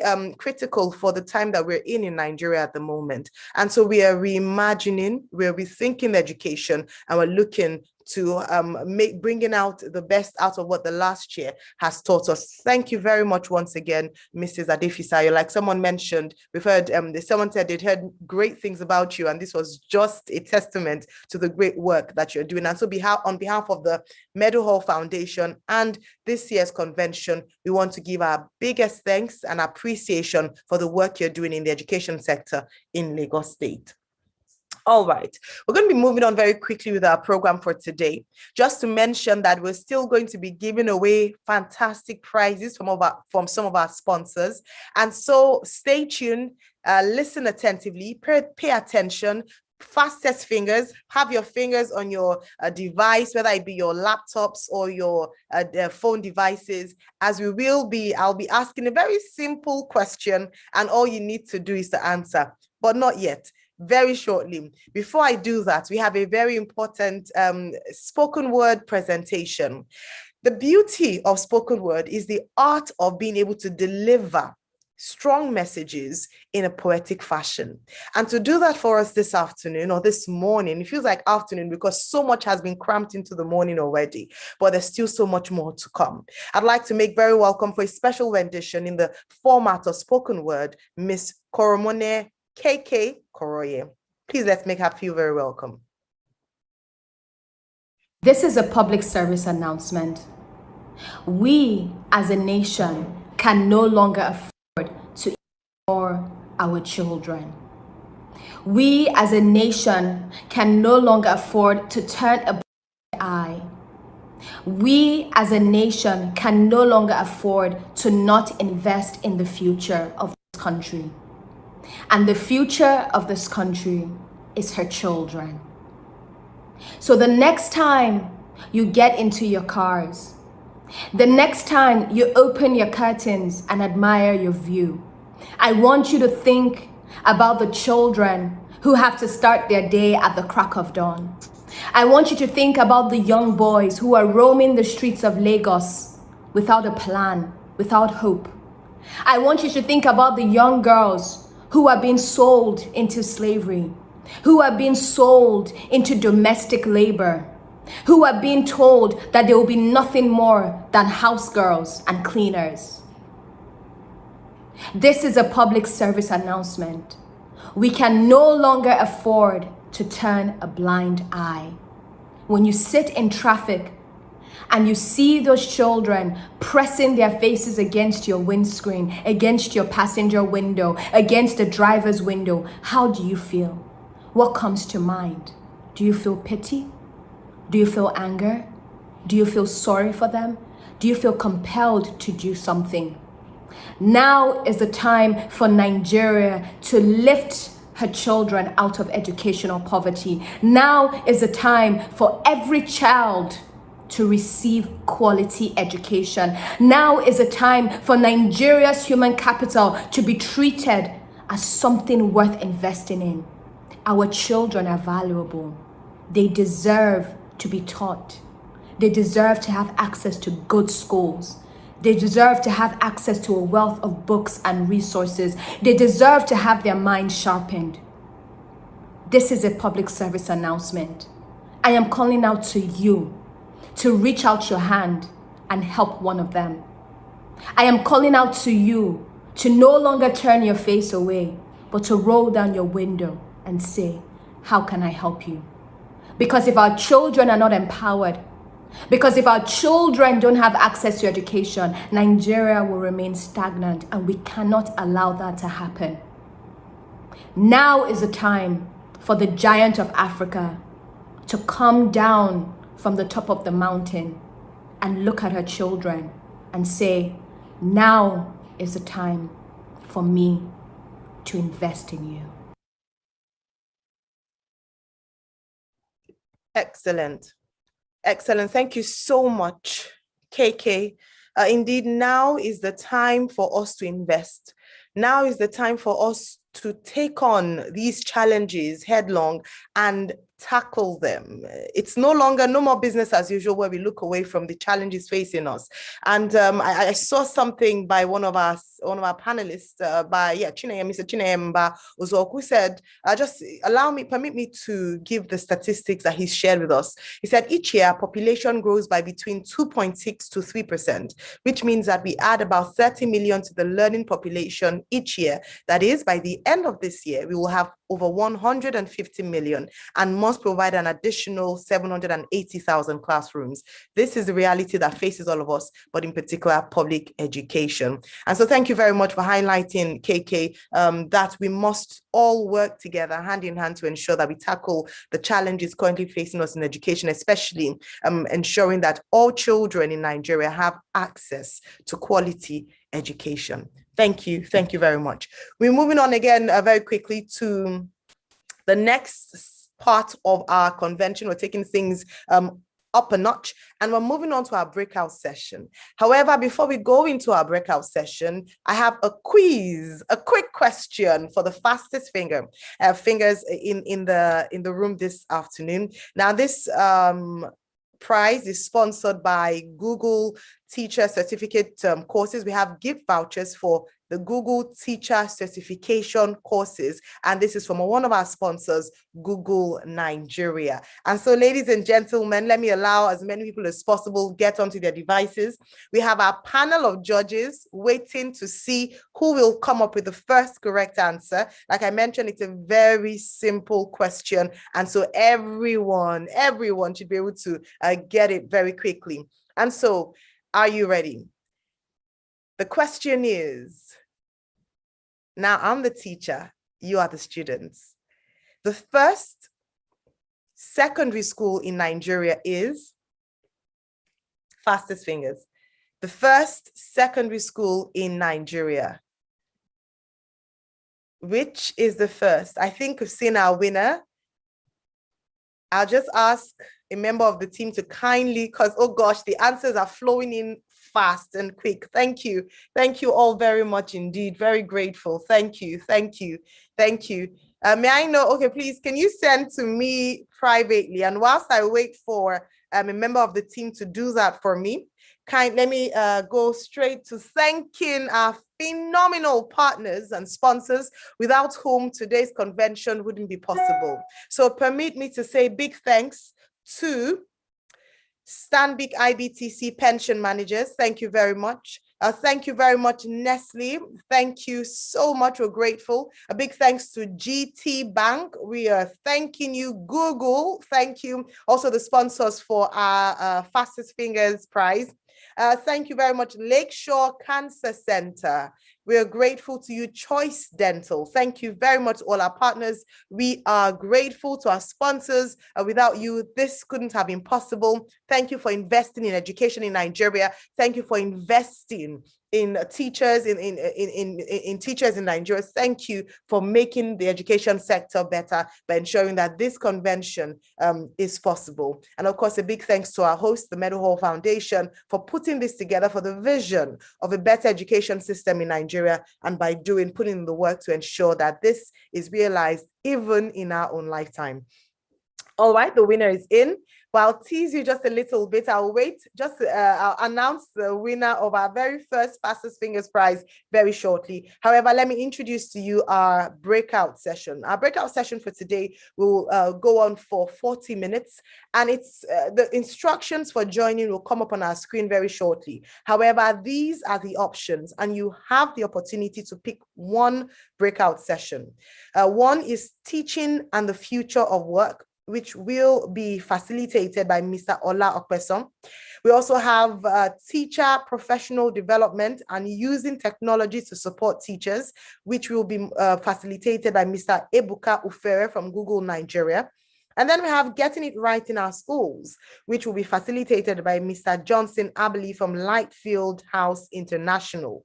And then we have School Owners Workshop, School Financial Management, which will be facilitated by Mrs. Yinka Johnson from Stanbic Bank. And so these are the options on your screen, so you can see. You can choose the one that best fits for where you currently are or where you'd like to gain more knowledge or information on.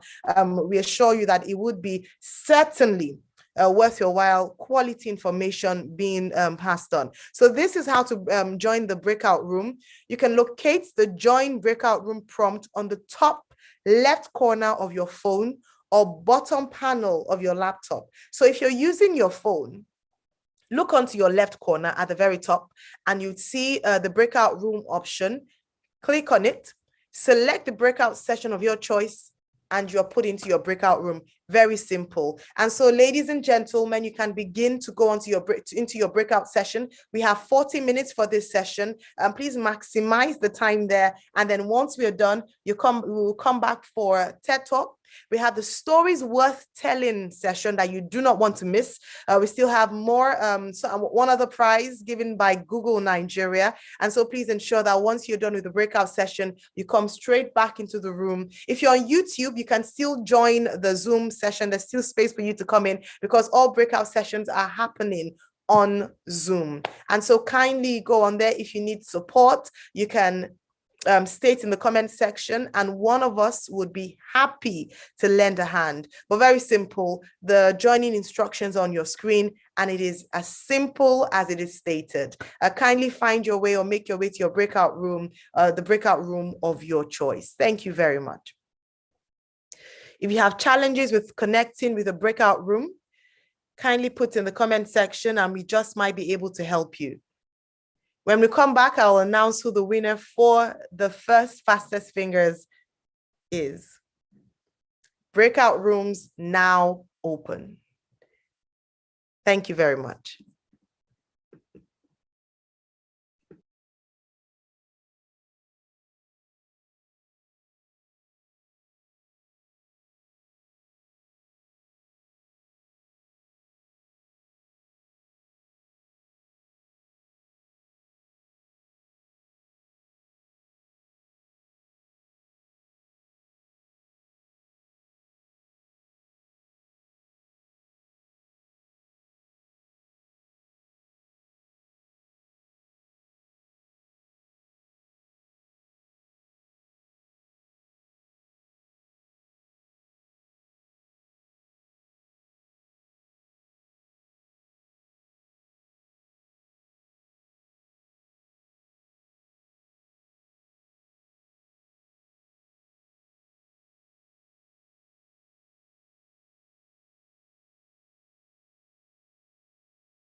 All right, I see that some people are asking questions with regards to locating the breakout rooms. So someone asked me if you're using a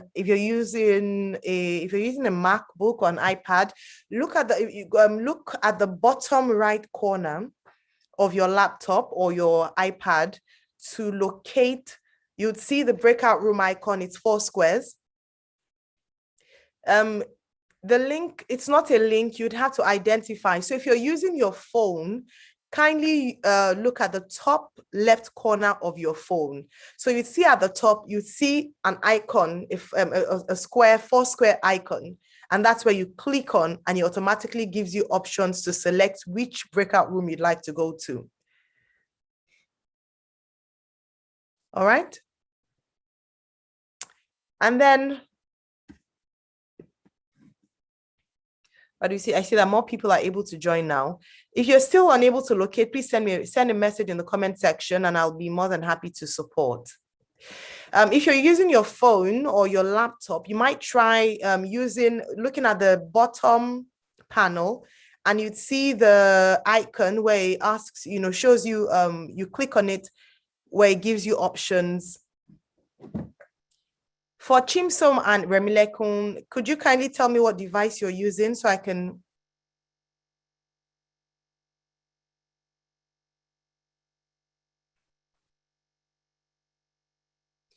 So there should be an icon pop up. Okay, using an Android phone. All right, for the Android phone, can you search for, where it says more? If there's no pop-up at the top left corner of your device, then go down to where you'd see more, where it gives you options as to settings, chat, and things, and see if you'd see join or breakout rooms.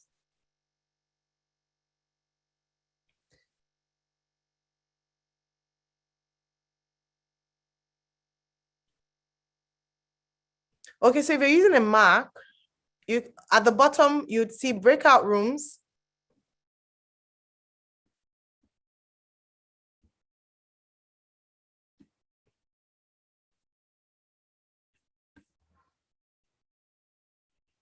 So if you see, all right, so if you're using a Mac, you see breakout rooms, then scroll down. You'd see, because you see the ones, then people who have been unassigned, they come up first. And if you scroll down, you'd see teaching and the future of work. You'd see, so you can then pick which one you'd like to go into, right? For those who are using a Mac. So you need to scroll down a bit. All right. Mm-hmm. All right, thank you very much. And then let's see now, who else is having challenges? All right, for Wemimo or Oludunsin, who says there's a breakout room, but it's not. Okay, Chimsom, there should be for Android users. I will get one of the team members to break it down for you very shortly. We're looking to work on that. Thank you. Ayadeji, yours is that facilitated by Google. Have you been able to click on it? Yeah, thank you, Aya. Aya, thanks for helping us with the Android users. So kindly help us to explain to Android users. Excellent.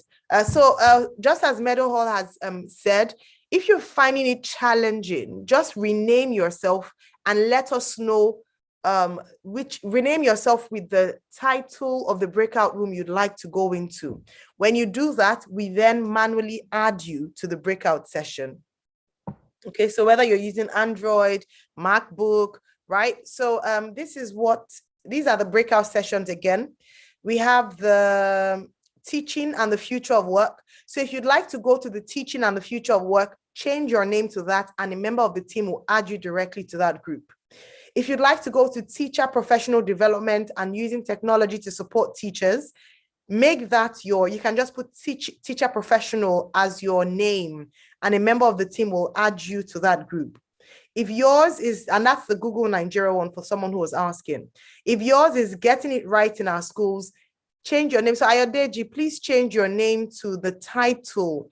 Uzo, kindly change your name just temporarily. Rename yourself teacher professional, and a member of the team will add you directly to that.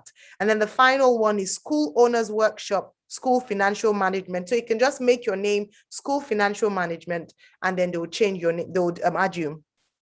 Thank you.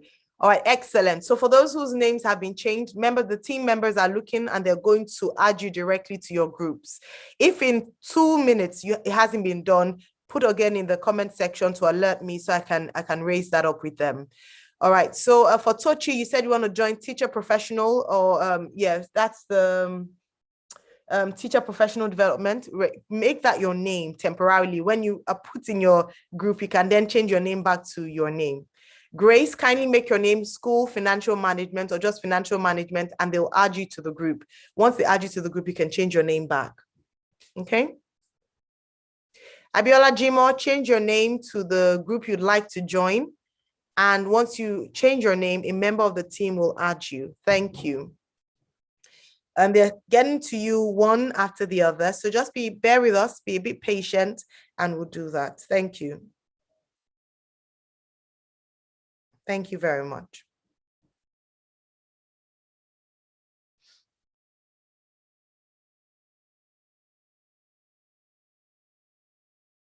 Okay, Tochi, if you go to participants, click on your name,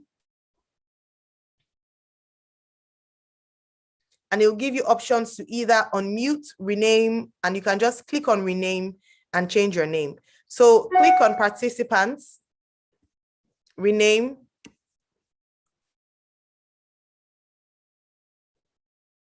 I hope that helps, Tochi. Thank you.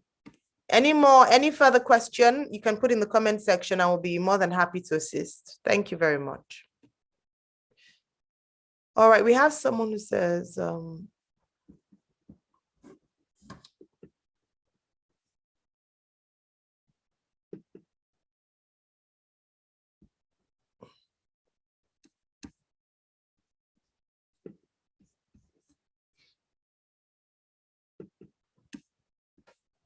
okay, we're getting there.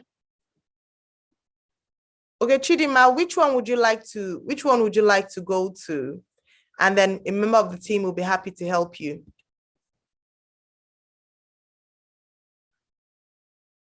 Number 1. Okay, so can you change your name to Teaching and the Future of Work? Just temporarily until they see your name and add you, and then you can change it back, please. Thank you. Just change your name to Teaching and the Future of Work. Okay.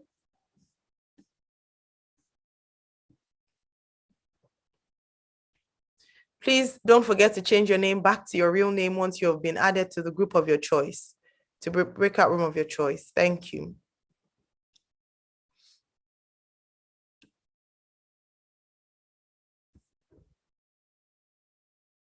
Okay, so School Financial Management. Can I please ask a member of the team to add School Financial Management to School Financial Management, please? Thank you.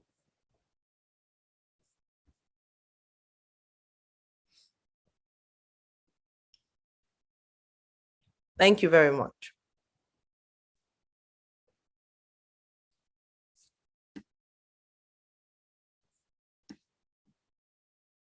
Right, so we also have Teaching and Future of Work waiting to be added, and Teacher Professional Development waiting to be added.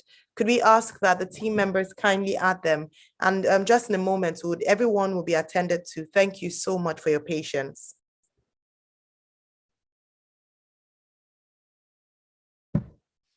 Okay.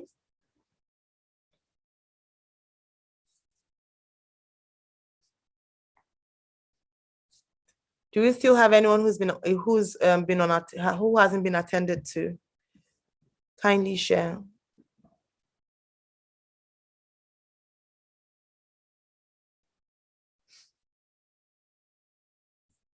The Future of Work. All right, David, can you change your name to the Future of Work, and a member of the team will add you? Ayodeji, I don't know what the challenge is. Ayodeji, could you kindly, if you haven't been added again, send me a message so they can see you. David, could you kindly change your name temporarily to the Future of Work so that a member of the team can add you to your preferred group? Thank you. Adeji, have you been attended to now? Let me see.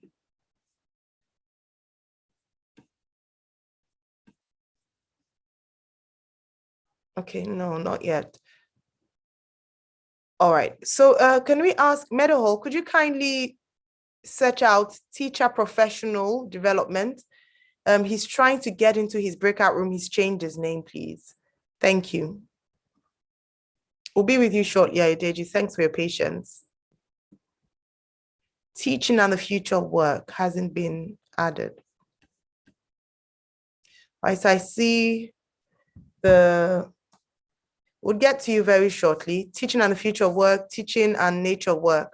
Could I please ask the team members to kindly add? Okay, Adeji has been assigned already. Thank you. Thanks very much. Right, so you're most welcome, Adeji. Thank you. Can we have also, I think teaching and the future of work says they haven't been added yet. Could we kindly help? Thank you so much to the Meadowhall team. Thank you. Thanks for helping us ensure that everyone is in their breakout session of choice. So Johnson wants how to use technology to teach. Let me see, that should be, the breakout session you're looking for is teacher professional development. Please, can you change your name to teacher professional development? Okay, let me see. I'll check with the team. Perhaps that group or that session you're looking for is full. Let me check. So for those who have been assigned to other groups.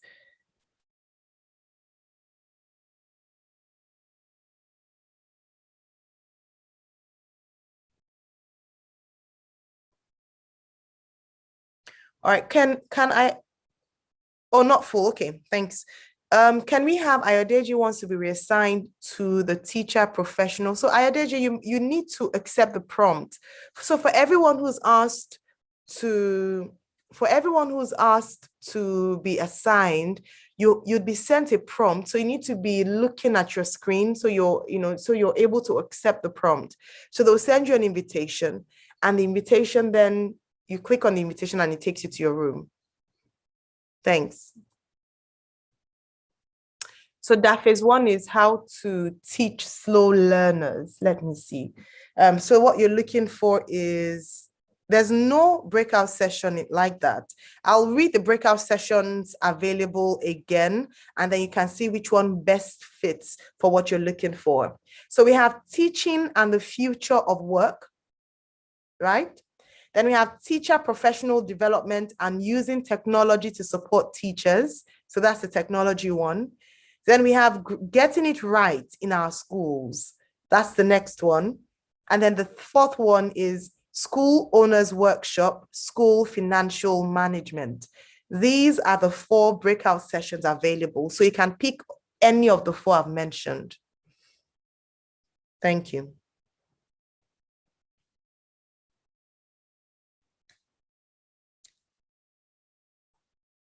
Okay.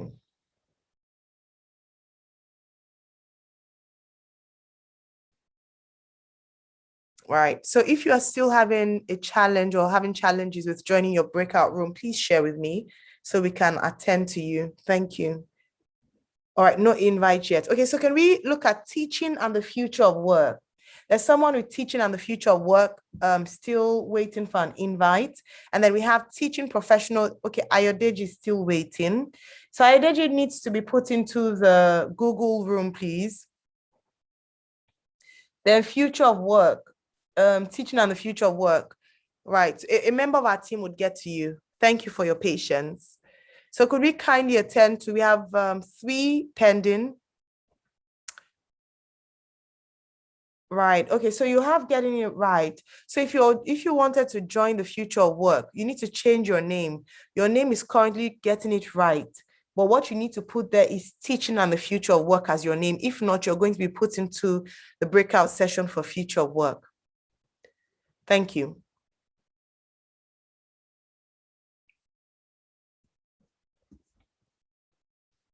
Will be assigned shortly. So teacher professional development. I'm still waiting for Adeji to be added, please. Thank you. And then the others who have changed their names. Oh, you want getting it right. Okay, so getting it right, teaching and the future of work. These are the ones still not.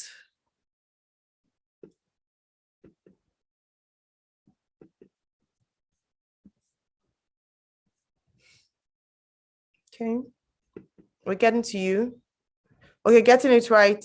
Getting it right has you've been assigned, but you need to accept the prompt, please. Please check your screen to see that you've been prompted. You need to click on accept to join the link. Thank you. Getting it right, your hands are raised. So could you kindly accept the prompt? There's a prompt for you. Admin Wenga, there's no that yeah, the people, no prompt. Please check again. They've sent you a prompt.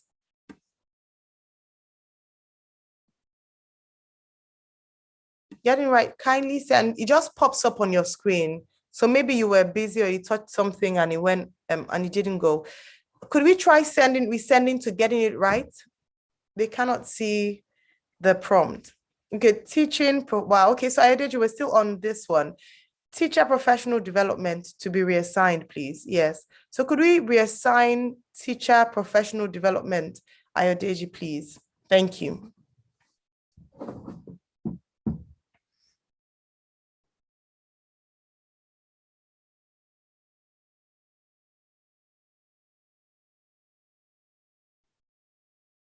Okay.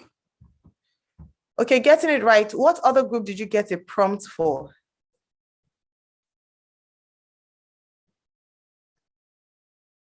Okay, so can you reject that prompt?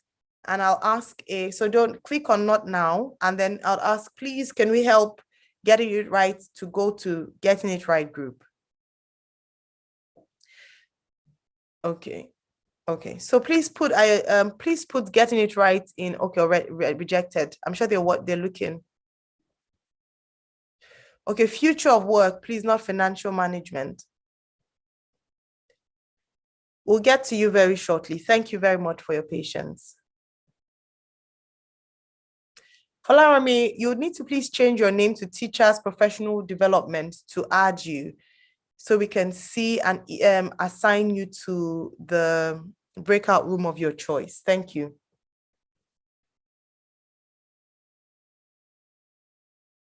All right, in order to change, you need to leave the breakout room that you were assigned. So you need to leave the breakout room so you can be reassigned to the one that you actually want to attend. Thank you.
Okay, so getting it right is saying they're still getting teaching and future of work. Could we kindly assign getting it right to they want getting it right in our schools? That's the one with Mr. Johnson Abali. Could we kindly reassign? So getting it right, can you exit the group you're assigned to currently so that they can reassign you to getting it right? Thank you.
All right, thank you, future of work. So future of work has left. Could we kindly reassign future of work to future of work? Thank you. Right, Ayodeji, for you to be reassigned to from school financial management, you need to leave that breakout room and then we can add you to teacher professional development. Thank you.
All right. Teachers professional development will be with you shortly. Please look at your phone to ensure that when a pop-up comes up, you're able to respond. Thank you.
Okay, please, we want all the people who are named teacher professional development want to be added to teachers professional development.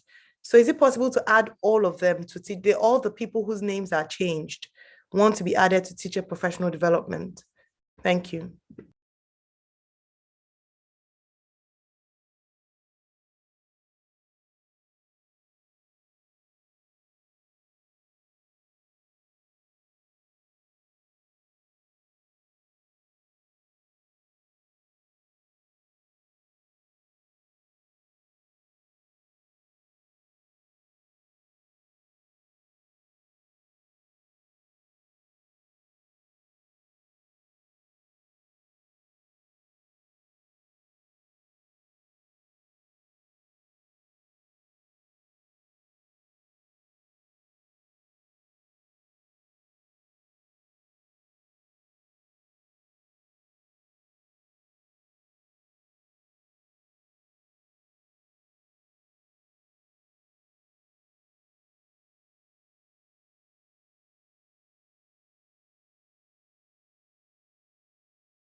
Welcome back to all our breakout room session participants who have ended this. We're just waiting now for others who are still in their breakout room session. We have 4 more minutes for everyone to come back into the room. So if you're here back from your breakout room session, you're most welcome back.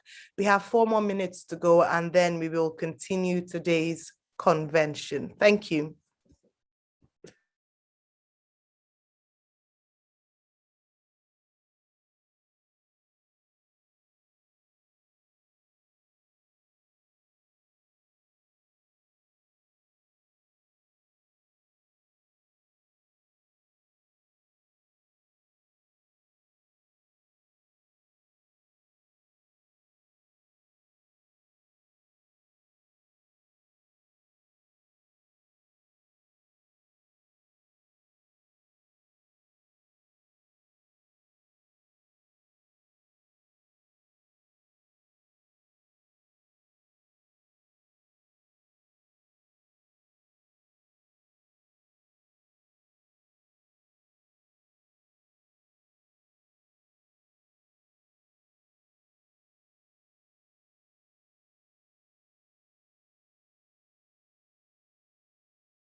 Welcome back, everyone.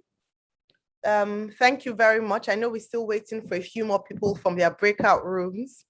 Please settle in. We have a few more things to get through. Thank you very much indeed. We hope you found the sessions very useful.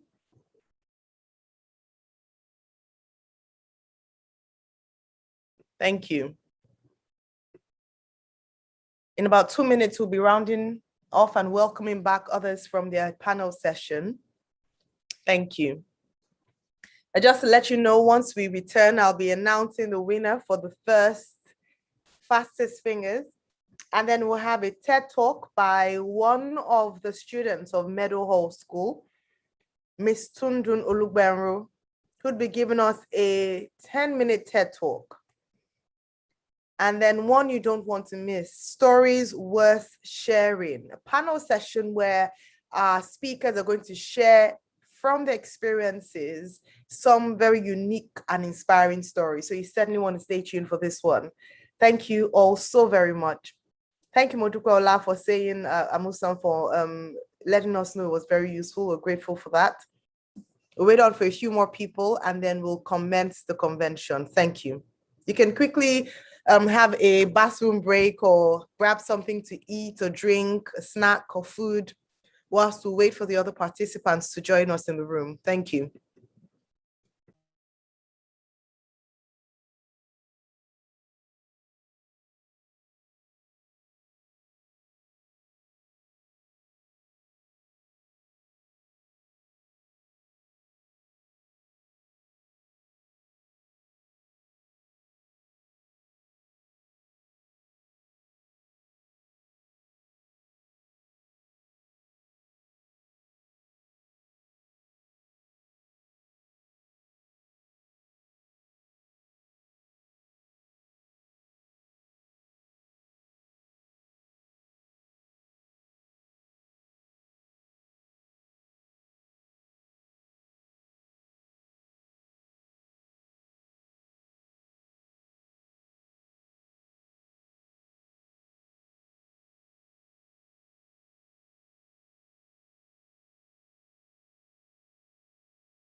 Welcome back. Welcome back.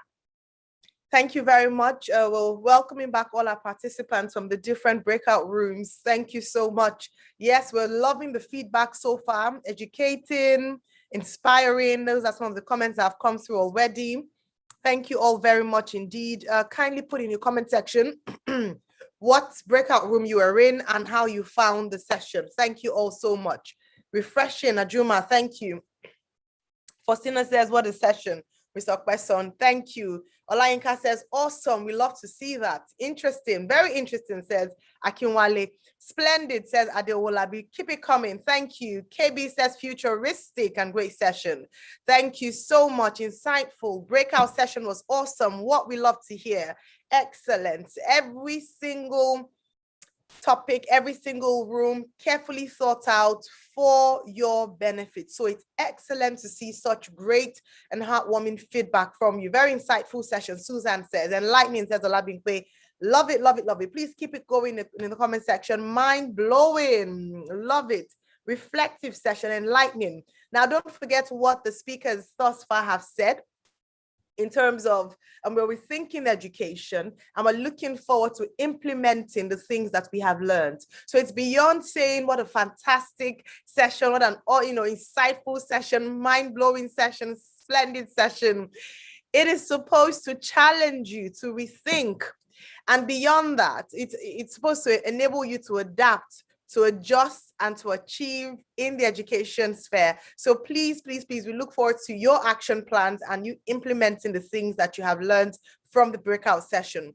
If you thought that was fantastic, there's still more excellent content to come in today's convention. We're about to see the finish line, but we still have some excellent things lined up for you. So please don't be in a hurry to go anywhere.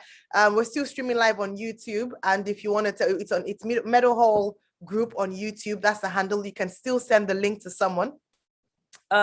Yeah, KB Austin says my Saturday is gone, but puts a smiley face there. Fantastic. What a wonderful way to spend a Saturday morning, stroke, well, afternoon. We're fast approaching the noon and we'll be finished early afternoon. So not to worry, you can still grab lunch with a friend or attend the event that you'd like to. I think we're now fully back. A big welcome back. Thank you all so very much. I'd like to know, some people have shared their experiences with us. And so I think it's only fitting at this point for us to say a big thank you to all our facilitators for teaching on the future of work. We had Mr. Ola Okweson. A round of applause, please, for Mr. Ola Okweson in the comment section. And if you want to, you can just put a little, what stood out for you, a light bulb moment in that session. You can put in the comment section. Thank you very much.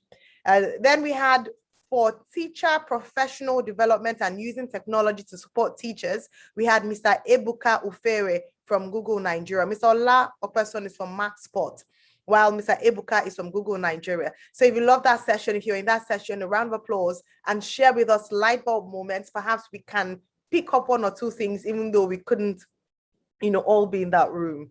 And then the next one, I'd like to say big thanks to Mr. Johnson Abali, Life Field House International, with getting it right in our schools. Thank you. Someone says you reignited my critical thinking skills. How marvelous. So please share with us light bulb moments. If there were certain things that stood out for you in that session, share with us, please. And then finally, we had Mrs. Yinka Johnson from Stanbic Bank, a school owners workshop, school financial management. Thank you, thank you, thank you. I was able to just pop in for a few seconds in each of the breakout rooms during questions, and it was so good to see people engaging and just gleaning and taking as much as possible from the facilitators. A round of applause to every single one of you. Thank you for being such an active member of the audience. And now we're going to go into a very short and interesting session. We like to call this a mini TED Talk. And this is going to be led by none other than one of the students at Meadowhall School, in the person of Miss Tundun Olugbenro. She's going to be speaking to us in the next few minutes. Please pay close attention. Don't forget, we said the style of teaching and style of education has changed. So beyond just we feeding the students, they also are able to speak to us, and we gain a lot from the students themselves. So please make very welcome Ms. Tundun Olugbenro.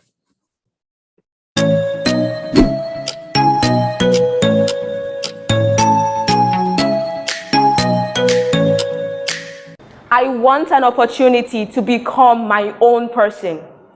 No stereotypes, not a single assumption about me, no tags, and certainly no labels. Unfortunately, these only exist as illogical dreams in my head. My reality as Black and Nigerian is that my dreams might just end up as dreams forever, because society has decided to place her false expectations about me right above my head. This is how it has been for so long. The unwritten rule, the stigma against every single Nigerian that they are uneducated, illiterate, fraudsters, and poor. A wise man once said, stereotypes are a bit like air, invisible but always present. There just is no escape route to any of the horrendous stereotypes Nigerians encounter on a daily basis. Imagine if this was how your life was. Even the tiniest detail about you already assumed. So if someone thought you looked like a thief, that would be their only expectation of you. Whenever you walked by, they would treat you like a thief, which you aren't. They would continue repeating the same thing over and over and over, enough to make one actually see themselves as that untrue stereotype. That is plain mean, annoying in fact, because every single day you are judged, but in this case, you're judged not for what you can do, but by what society thinks you should be able to do. Society has snatched from so many Nigerians the opportunity to prove themselves, to earn an income, or to even achieve anything, something at all. The numerous opportunities society has deprived herself of, simply because she created a fantasy, a preconceived notion about Nigerians, and chose to run with it. There are always those awful experiences you hear about others when they encounter these horrific stereotypes. My first experience with being stereotyped happened when I was 9. I was on a family vacation. My siblings, along with my mom and I, decided to explore the places nearby a hotel. So as my mom and I waited at the front of a hotel, awaiting my siblings, we noticed a taxi right in front of us that had a pop tire. So we signaled to the driver, trying to attract his attention towards his pop tire. We were left dumbfounded as he threw at us a tattered $5 bill, and he yelled at our very faces to leave. It felt like I had a knife ripped out of my body. The only thought rushing through my 9-year-old mind was, what just happened? Did he assume we didn't have any money because we were black? My mind drifted back to the painful experience at the airport. And at that moment, I realized that I had once again been stereotyped. I walked up to the taxi driver and I told him I was only trying to inform him about his pop tire. And I made sure to tell him that I definitely did not need his tattered $5 bill. The guilt on his face was discernible. He knew what he had done, created a preconceived notion about me, and he chose to run with it. Frankly, I think my encounter at the airport 15 hours prior to meeting the taxi driver inspired my courageous attitude. My family and I had just landed in Los Angeles, and we had picked up our bags and every other thing we needed.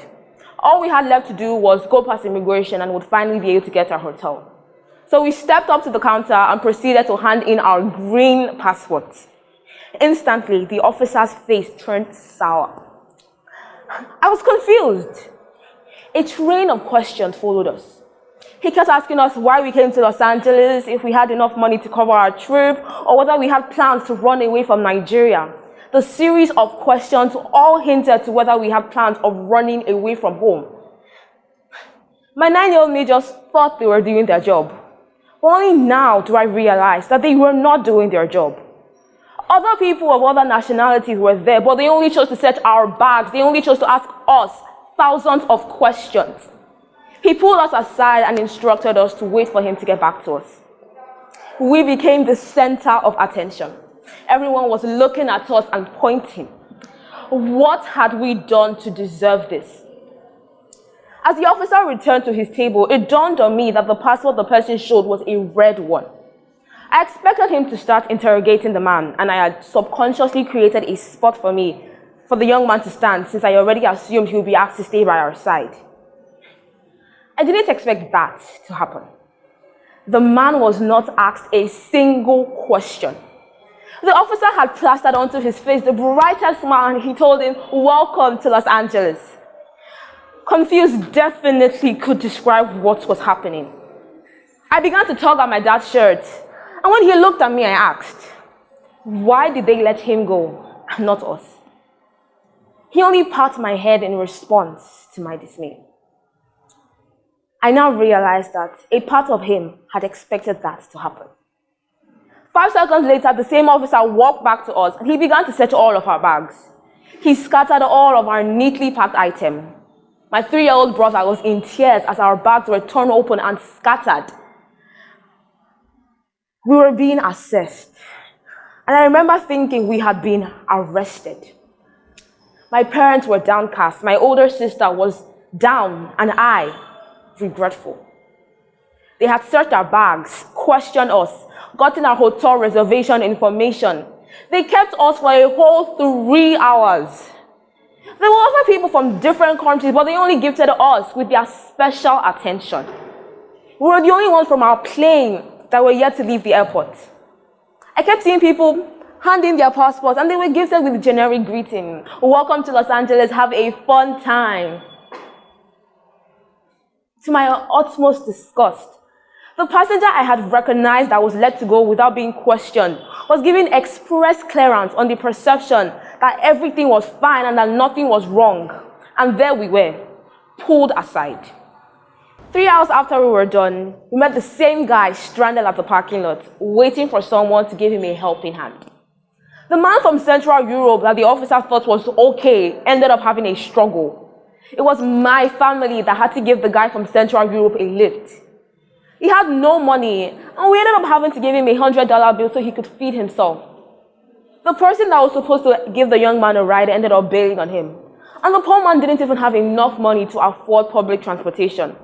But there we were, able to reserve a car to come pick us up. That's the ill of stereotyping. Once you present to them the Nigerian passport, it's assumed that you are hustling to migrate illegally. They assume you are low on funds. This is my reality. This is also the reality of practically every single Nigerian. A world whereby I am assumed to be unable to afford a family vacation, or that I am in dire need of a tattered $5 bill. I'm tagged as the inferior one, the incapable one. My dream is non-existent. Queen Rania of Jordan once said, "We shouldn't judge people through the prism of our own stereotypes." Don't make an assumption about me because of what you think Nigerians are supposed to be able to afford or how you think Nigerians are supposed to be able to act. At the end of the day, home is home. And it's not everyone that's interested in overstaying their visa or every Nigerian that is poor or dubious. In as much as there are issues about Nigeria, there are many Nigerians that live decently and are quite comfortable. So, do not judge me based off of your own stereotype. I am not your stereotype. I am Olugbero Oluwatundomininu.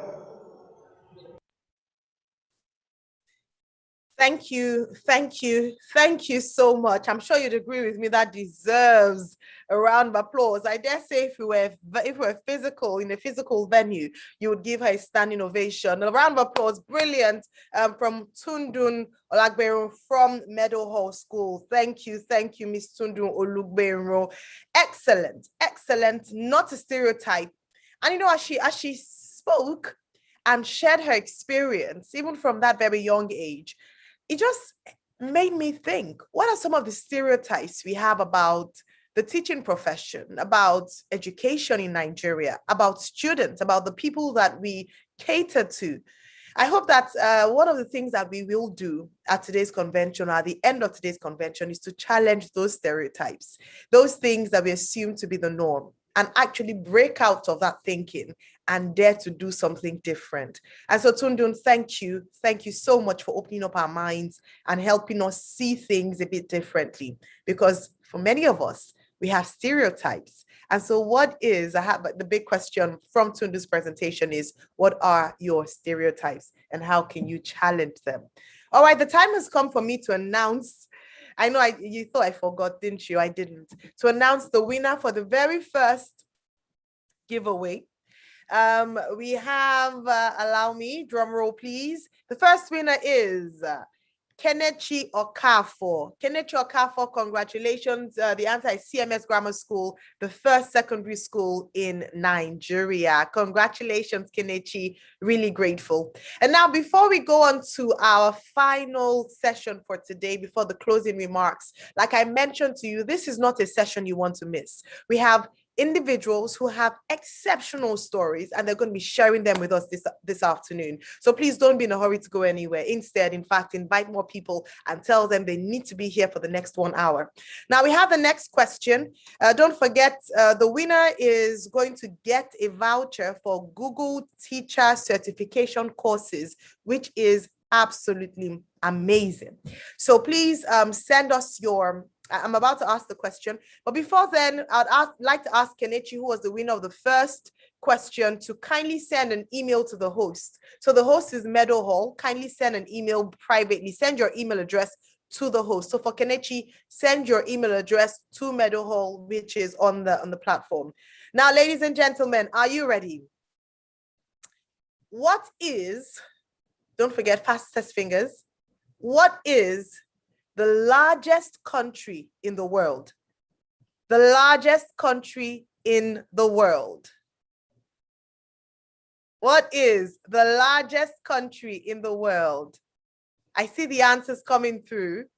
Thank you very much. Let's see.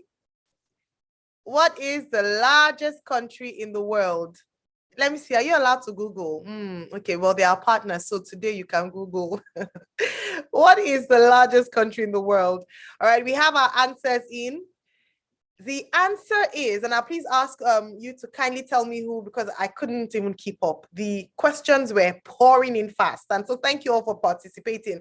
The answer is Russia. Round of applause if you got Russia. Even if you didn't win, at least you got the answer correctly. It's not China, it's actually Russia. So congratulations to our second winner. If we would announce, I'll tell you who it is based on our panel of judges who have been monitoring the comment section. And once they tell me, then I'll let you know, and you can go ahead and send me a message. Thank you, Rush. Oh yeah, Rush here. Excellent. I love that play on words, the pun on that, Rush here.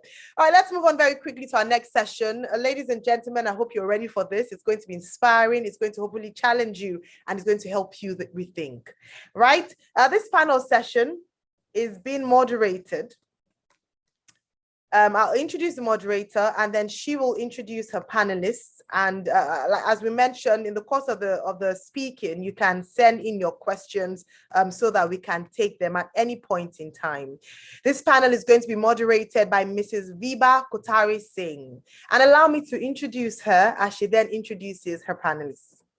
Mrs. Kotari Singh is an electrical engineer by profession. She has pursued her master's degree in risk management and financial engineering from Imperial College, London, and has also worked in the corporate sector in London. She has traveled across the globe to various countries from where she has many experiences to share. Her broad outlook and zest for excellence in all aspects of life makes her a very dynamic professional. She has valuable experience as a project manager and R&D designer for a manufacturing firm in India. Her experience in quality assurance goes back 10 years. At present, she's part of the senior leadership team at Oxbridge Tutorial College, responsible for the student enrichment, data, strategy, and quality control. She has successfully carried out quality audits to receive the status of outstanding from the Ministry of Education, Lagos State. Her particular interest in data and technology has ensured that all aspects of the college are of high standards and excellence. Ladies and gentlemen, as always, we present to you the exceptional moderator for this session, Mrs. Viba Kotari Singh. Good afternoon. Thank you so much, Ayo, for the wonderful, wonderful, wonderful introduction. Good afternoon, ladies and gentlemen, and welcome to the Meadowhall Foundation Conference, Education Conference. Today, we are going to talk about stories. As a child, you've always known your anecdotes. You remember your anecdotes. A child always relates to any item through stories. And that is what we over here are about to give to you. We are about to give you stories and experiences from 4 wonderful panelists that we have today here. So brace yourself for the next 1 hour. We're going to have a series of question and answers from these panelists, and it'll be a wonderful session, I promise you. I'd like to introduce our first panelist today, Mr. Olalekan Adeko. He is a teacher and a social entrepreneur, a senior Intel facilitator, and a Microsoft certified educator. He has trained over 5,000 teachers in 19 states in Nigeria, as well as other countries like Mauritius, South Africa, Kenya, Dubai, Singapore, and many more in the last 10 years. He was awarded a Teaching Excellence and Achievement Fellowship in Washington, D.C. in 2015 by the United States Department of State. Some of his awards include First Prize winner of 2018 Inspirational Education Award, First runner-up Maltina Teacher of the Year 2018, Teach SDG Ambassador 2017, Microsoft Innovative Educator Expert 2015 to 2020, just to mention a few. First runner-up 2019 Best Teacher, President's Teacher, and Schools Award, Excellence Award. His latest achievement is winning the first prize, that is $2.5 million, from Union Bank EdTech Challenge with the development of EduBox, a device that brings online educational contents to communities without internet access to bridge education, divide and promote inclusive and equitable quality education. He is a co-founder of TED Prime Hub an edtech startup advocating the 21st century teaching and learning and promoting the STEM coding in schools. Ladies and gentlemen, please welcome Mr. Olalekan Adeko. Our second panelist for today is Mr. Soji Megbowen. He's not just a school teacher, he was a 2019 Inspirational Teacher Award winner in Nigeria, a global teacher panelist, a Global Teacher Prize finalist, and a 2019 Maltina Teacher of the Year second runner-up. Passionate advocate of inclusive education, coding, STEM education, and entrepreneurship, he founded the Teenpreneurs Hub right in his sitting room, which is a community tech hub, leadership and entrepreneurship center to train and empower teenagers from rural communities with life skills at no cost. As part of his commitment to quality education and social innovation, Soji recently used his 500,000 Naira Prize Award as a Lagos State Champion of the Maltina Teacher Award to set up an IoT innovation lab to his school as part of his Give Back project, being the state champion and first runner-up of the Maltina Teacher of the Year. Soji holds a bachelor's degree in mathematics from University of Uyo in Nigeria and is currently undertaking a Master's of Education in Technology Education. Ladies and gentlemen, please welcome Soji Megbowen. Our third panelist today is Mrs. Tajirinere Okeje. She's a seasoned educator and ICT consultant with over a decade of experience in teaching that seeks what works in the classroom and beyond.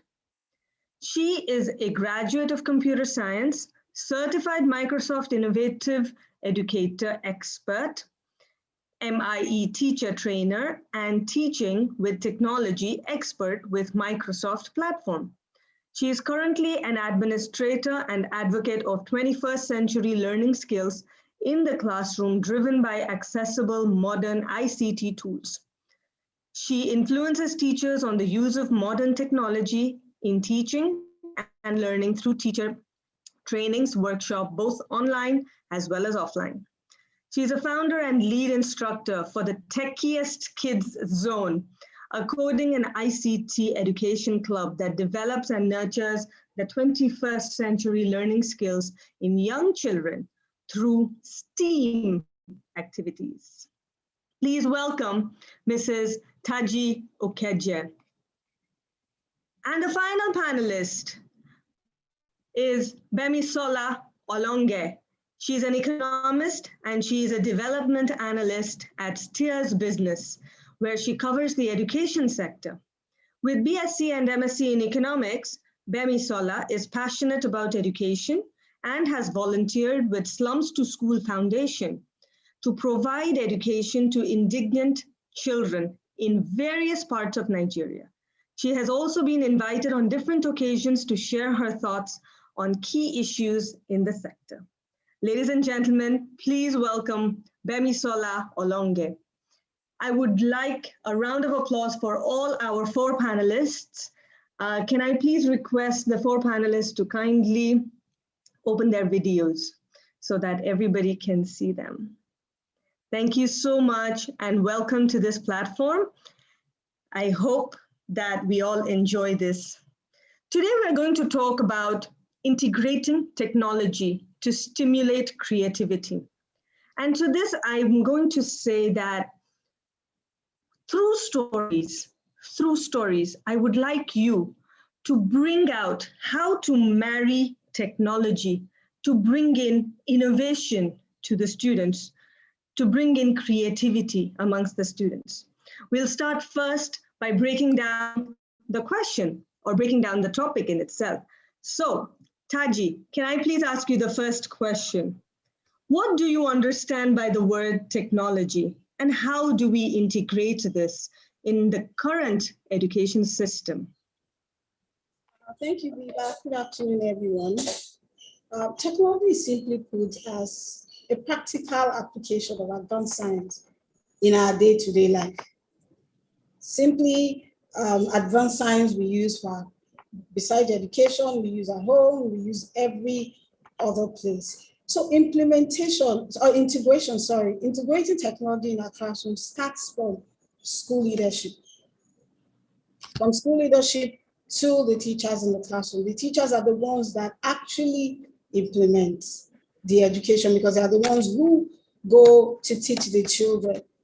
So don't get me wrong, no matter where you are as a teacher, I'm a teacher as well, so no matter the school you belong to, your school leadership cannot provide everything you need to integrate technology in your classroom. I'm not trying to patronize them. As much as they can, they will. So it goes a long way to get the teacher to embrace technology and use technology in the classroom. For example, some might say, I don't have an interactive whiteboard in the classroom. I don't have a computer. I don't have this, I don't have that. We can look at all of these things and don't do anything. So as a teacher, how do you want your class to be? From my personal experience, I've been in school where I don't have all of these things. I just had a TV in my classroom. My laptop was my personal property. It wasn't in the school. But I didn't stop at that. I went as far as trying to get the children engaged in different ways that I can. Good enough, I had a TV in the classroom. So all I did for most of my lessons, I go to get resources on my own. I connect my laptop to the TV through the HDMI cord. So I'm able to engage the children and use technology in the classroom to that extent. There's another case we had sometime in Microsoft where we were asked to develop a lesson plan that uses mobile technology. So for the teachers, they'll say, okay, I don't have a laptop, but if you have a mobile phone, went as far as developing went as far as researching on applications that are not very big, that you can download with less data you have on your phone, went as far as getting resources that, will not take so much data that you can actually use for a lesson, even on your mobile phone, as much as you can. So you know what I did with that? I had the opportunity of implementing that lesson plan with some teenagers I had at a code camp. It was amazing how they discovered that just that mobile phone you have in your hand, instead of going to YouTube or watching videos, you can actually use it to learn. And in doing that, the 21st century skills were highlighted. There was collaboration. So they sat down together, they developed what they wanted to do. There's critical thinking, they decided on how to make it better. There's creativity too. They actually designed a brochure that they wanted to use for something. And at the end of the day, the 21st century learning skills were still in place for that. So I feel there's really no excuse in implementing technology in your classroom as a teacher in the first place. So those are my personal experiences and how I was able to use that too in the classroom. Thank you so much. The key word over here that I'd like to pick up is resources. Technology is introducing and making everybody aware of the resources that are available to you and how to get more and more resources, whether it is through offline methods, online methods, traditional methods, conventional methods, unconventional methods. I like to tap on the word resources over here. Thank you so much. Next question I'd like to ask to Bemisola. Bemisola, what are the important skills and resources that students need today? And can you please break this down through the different age groups so that we're not just talking about really small or primary school students or only the secondary and the tertiary students, we're talking about it in a range. Thank you, please. Okay, thanks for having me, Viva.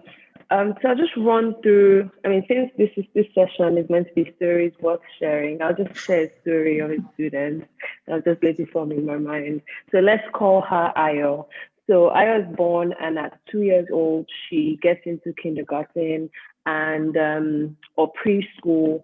And at preschool or kindergarten, Ayo is basically, she can't speak proper English, she can't even speak, she can't express herself.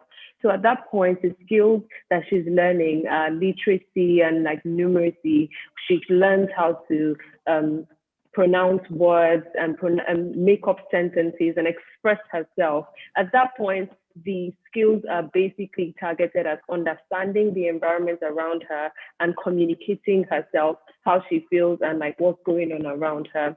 At primary school, I is 5 or let's say 4 years old, she starts to learn, in addition to the numeracy and like just developing the literacy and numeracy that she has already learned, she also learns ICT. She learns how to use a computer or learns how to use a mobile phone or an iPad or something. And then Ayo learns scientific knowledge. She learns about the community around her. She learns social norms. So skills like that, just understanding your community, knowing how to relate with people, knowing how to use basic technology, knowing even financial skills now is one of the things that are required. The World Economic Forum actually lists out a couple of skills that students need to learn. And she learns this throughout her primary school.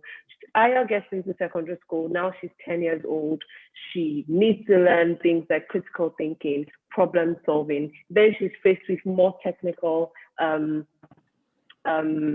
numeracy or mathematical problems, and she had to find solutions to them. So things like trigonometry is not just learning about angles and triangles and shapes and stuff.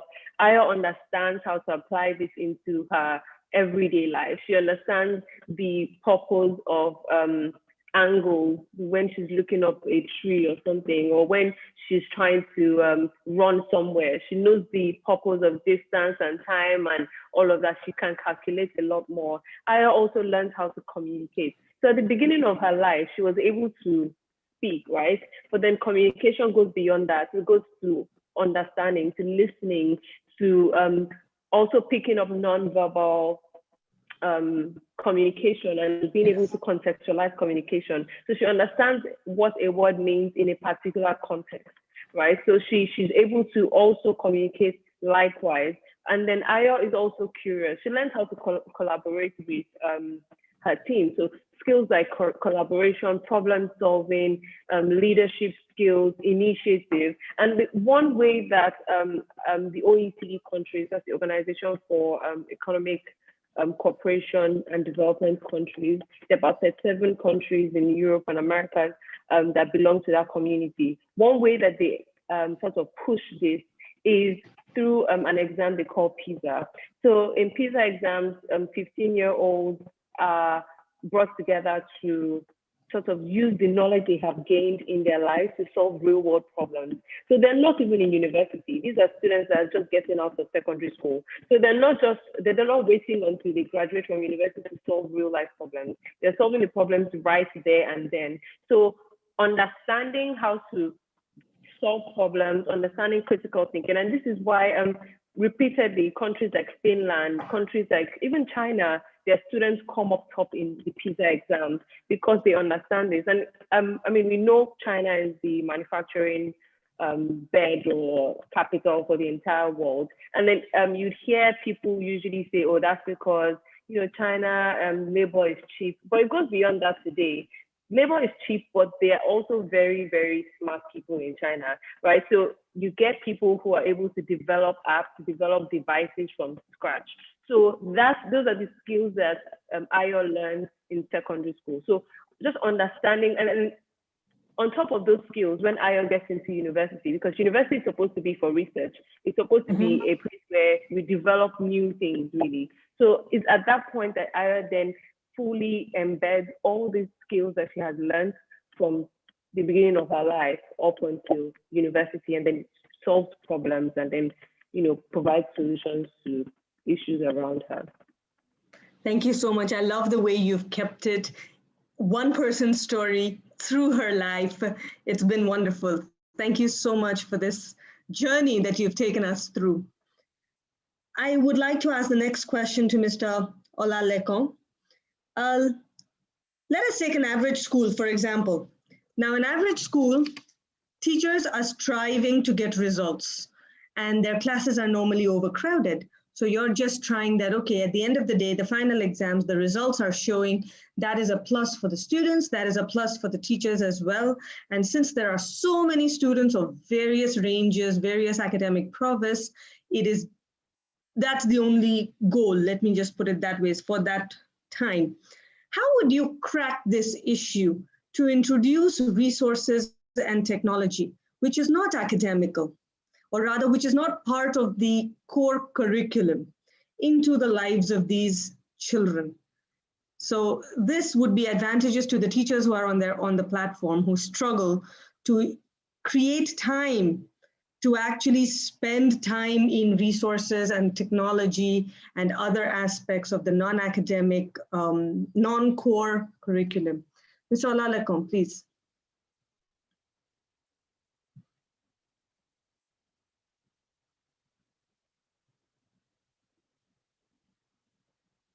You need to unmute yourself, please.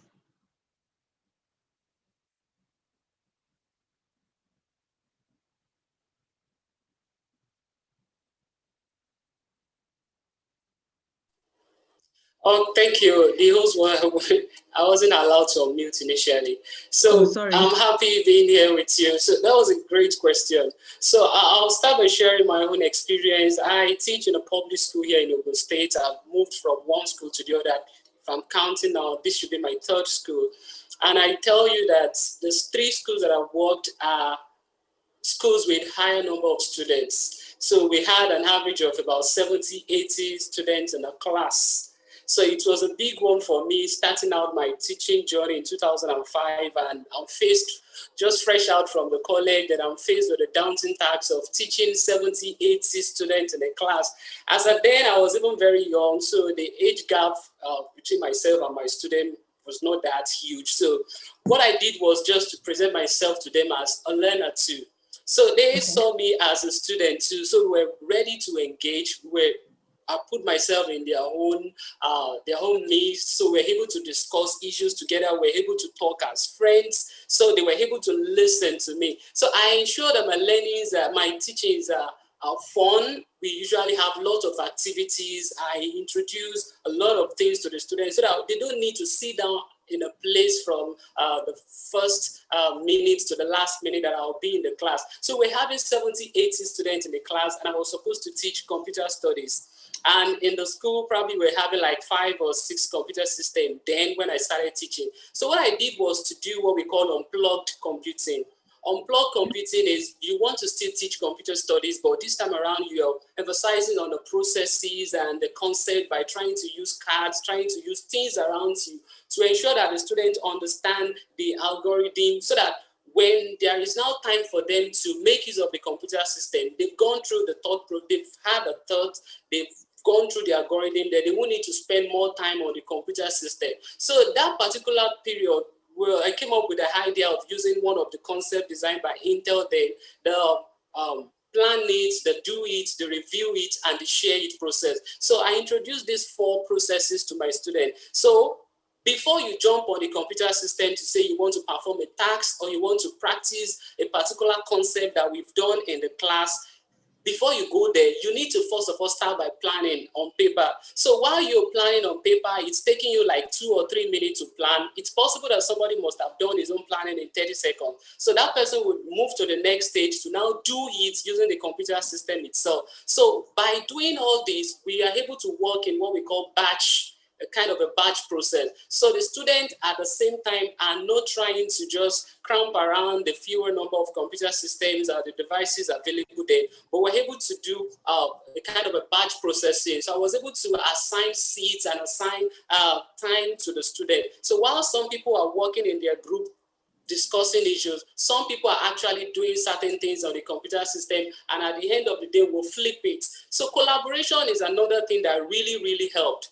Well, the students are always coming together to solve a problem, to create a product, or to think about an idea. So in a group, we have like 3, 4 students coming together to discuss issues. So this really helped to reach out to all the students, no matter how much their number is, because in their various groups, they're able to discuss. So at the end of the group, then we can come together as a one class for them to now share. So we plan it, we do it, then we review to ensure that everything that was captured in the planning was done while they are doing it. And at the end of the day, they review, they now begin to share ideas. Maybe a student was able to use nice color in his own design, or a student was able to do a kind of analytics in his Excel class. Such a person will be able to now share with the entire class. So we're able to learn not just as individuals, the students were able to even share amongst themselves. And as a teacher too, I was also there with them to learn with them. So I made sure that I put myself forward to them as a learner too, that I don't even know everything. So they also are ready, they are eager to talk when they are lost in the class, when they're bereft of ideas. They know that their teacher also is saying he doesn't know everything. So we're able to use this. And when we started having enough technology, then we start doing a lot of flipped learning classroom activity. I was making my lessons available to the students even after the class. So some of them were able to come back. I was able to record using my mobile phone, then the audio discussions in the class. So when they come back to the class, they can replay it on the computer system, the fewer number of computer systems in the lab. Then I created a blog where I put up all my teachings too. So aside the fact that they learn in the class, they can also come back during their break or during after school period to come back to the computer system and still access these resources. So I was able to do all this to still ensure that, yes, I had a larger number of students to work with, but we must continue to train ourselves, we must continue to teach, and learning was actually taking place. And the last thing that I was able to do then was to emphasize more on sharing ideas, not just about answering my questions and using the kind of questions that targeted at the lower order thinking skills to talk about list mention. No, I wasn't doing that. We're doing a lot of how, why, so that these kids were able to come together and discuss ideas. So while they're discussing in their various groups, it really helped them to open up and discuss. So these are some of the things that I was able to do to deal with the issue of overcrowding in the class. Thank you so much. Two things I'd like to take up from this story of yours. One is unplugged computing. I love the phrase unplugged computing. I think all teachers should actually put this across in their classrooms. It's wonderful. And the four things that you said, I just noted down 3. Could you please tell me the fourth one? 1 was planning. 2 was review. Plan it, do it, review, and then share. Thank you so much. Plan it, do it, review it, and share it. It creates individual thinking, collaboration, teamwork, and everything. Thank you so much. We'd like to go for our next question to Soji. Soji, can you share with us your IoT Innovation Lab? It was something very, very interesting, and I think it's a wonderful story for our participants, for our audience, to actually understand that anything is possible if you put your mind to it.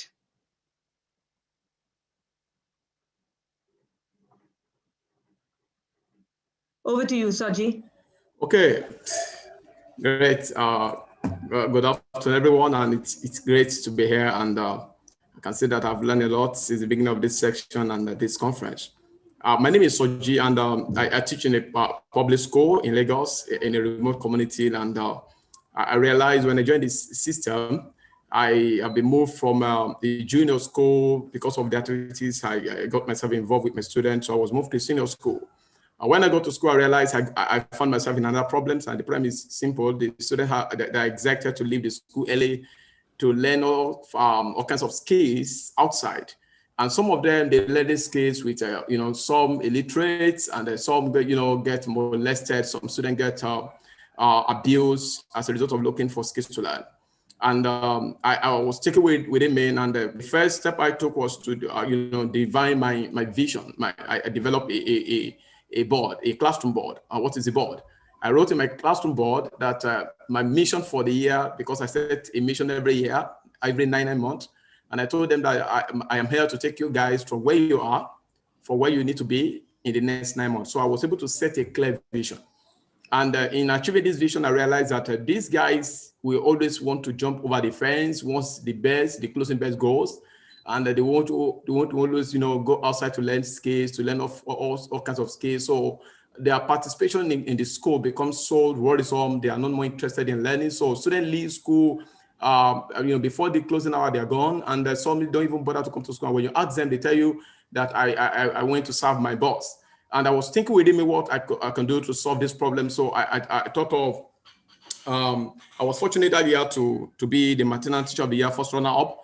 And I was awarded that 500,000 naira as my own personal reward. And I look at it in depth that for me to deliver this vision for these kids, I need to, sacrifice something. I told my family, myself and my wife, we did a walk to somewhere, and we saw an innovation lab, outside the country. And we asked 1 or 2 questions, and I came back. I said, okay, this would be great. I'm going to set up an IoT innovation lab to see a way to convert the mindset of the students so that they can learn in school. What is that skill set they want to learn in school outside? What is those skills that they want to learn outside? I can easily give it to them within the school. So I decided to set up this IoT innovation lab. It's a smart, it's a smart hub with laptops, Wi-Fi, internet connectivity, and STEM kits and other smart devices for my school, enabling students and teachers, to acquire new skills. I also realized that teachers, for instance, because we're going into the 21st century, even before we're in the 21st century, and even before the pandemic came, I've been looking inward that 21st century is a thing that everybody must, accept as the new reality. So I set up that lab to serve as a kind of a support system for teachers to attend professional development, to attend, online classes. So I put up the lab, one part, serving teachers for professional development, and then giving the student opportunities to develop and build all sorts of innovation for social good. So in this lab, oftentimes I bring mentors to school. I invite mentors, engineers. I invite digital marketing expert. I invite medical doctors to school to mentor my students, to talk to them, to encourage them so that they can, fix their mind into what we have in the school rather than running after those illiterate outside. And over the years, since I set up that lab before the pandemic, we've recorded, a lot of innovation built by the student, a lot of new skills added to the student, and even the teachers visit the lab now to attend different professional development because there are devices they can use there. The internet is there for teachers to use, and this has, within the last 1 year, it has transformed the standard of learning in that school, because teachers now realize that technology is a thing that we must accept as a new normal. And so there's need for them to take professional courses. At times teachers have to attend Google training in the lab. At times they need to attend Microsoft training in the lab. And this gave me joy because in that little investment, in that little seed of mine, I've been able to move my school from one spot to the other in delivering the quality education that we all desire.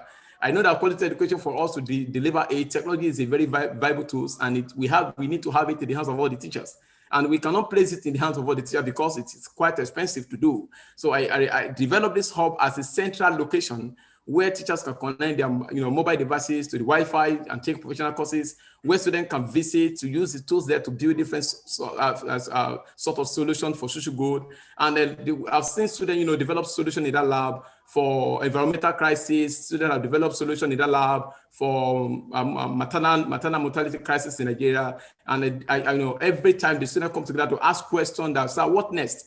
And I always tell my students, I said, there's a lot of problems to fix in Nigeria. I said, there's a lot of problems. So just look around. If there's any problem you can think of in the country, just come to the lab, research in the lab, and after your research, analyze your point. And after analyzing your point, then create a team that can help you to sort out this problem. And over the time, we've seen students, in the school who have developed solutions on their own as a team, and they've even won themselves laureates, scholarships, and awards for themselves and for the school. We've had students who have recorded close to $1 million, education grants for his education. We've had students who have won themselves laptops, to support their educational needs. And the school has won, a lot of opportunities and the rest. And this, I believe, if we have this in all our schools, if we're able to, deploy this in some of our schools, especially in public school, I believe that we will do better than what we're currently doing. Thank you very much. Thank you so much. Thank you so much, Saji. That was wonderful. And congratulations. Very few people can actually make this sacrifice for the betterment of the community and their school, especially. So thank you so much for your kindness again. I'd like to ask the next question to Taji. Can you highlight ways of enhancing techie learning in school? And especially because you run a program for students from a very young age. So if you can back it up with a story of enhancing the techie learning for teachers as well as for students, it would be wonderful. Thank you. Thank you, Viva. But one of the ways I find very interesting is exchange classes. You know, pre-COVID, and I was still in COVID, like our keynote speaker said, exchange classes help the children understand things better. The 21st century child is a digital child. So you can't get some of them to learn through the conventional means of teaching because you lose some of them at some point. One thing they don't like is being bored. When the 21st century child is bored in your class, you have lost them. So instead of, if you have a topic in geography, you want to, teach the child. So instead of just downloading notes for them to write, you can even have an exchange class with a school, probably in Russia. If you are teaching something in Russia, try to connect with a school in Russia. You can use Skype, you can use Zoom. Have the children teach each other. The children enjoy, the 21st century child participates in their own learning. It's not that the teacher talking. That's where creativity comes from and critical thinking. So allow the children to communicate with themselves. Ask themselves questions. How is your country? How's the transportation? How is the school like? How's your school day? So with that singular act of it, you have done by bringing these children together, learning has taken place already. There are some children that have learned everything you need to teach them just from that exchange class that they have with another class from another part of the world. It can even be in a class within Nigeria. Also, there are lots and lots of free apps that we can take advantage of that are online, some are offline. There's a particular one that I've used extensively. What it does is that, it's a video app, it's called Flipgrid. There's some children you cannot get to write 3 lines in creative writing. Mm-hmm. So for some of those children, recording a video to explain a particular, probably, we're doing a book review today, to explain a particular area of the book they have read, some of those children can talk for 5-6 minutes. And this same child can't even write 2 lines when there's creative writing in class. So technology also helps with differentiation in your classroom. It helps to accommodate every learner also in your classroom. So there's a particular story I'd like to share. It's never too early to get children to start to use tech, like you said.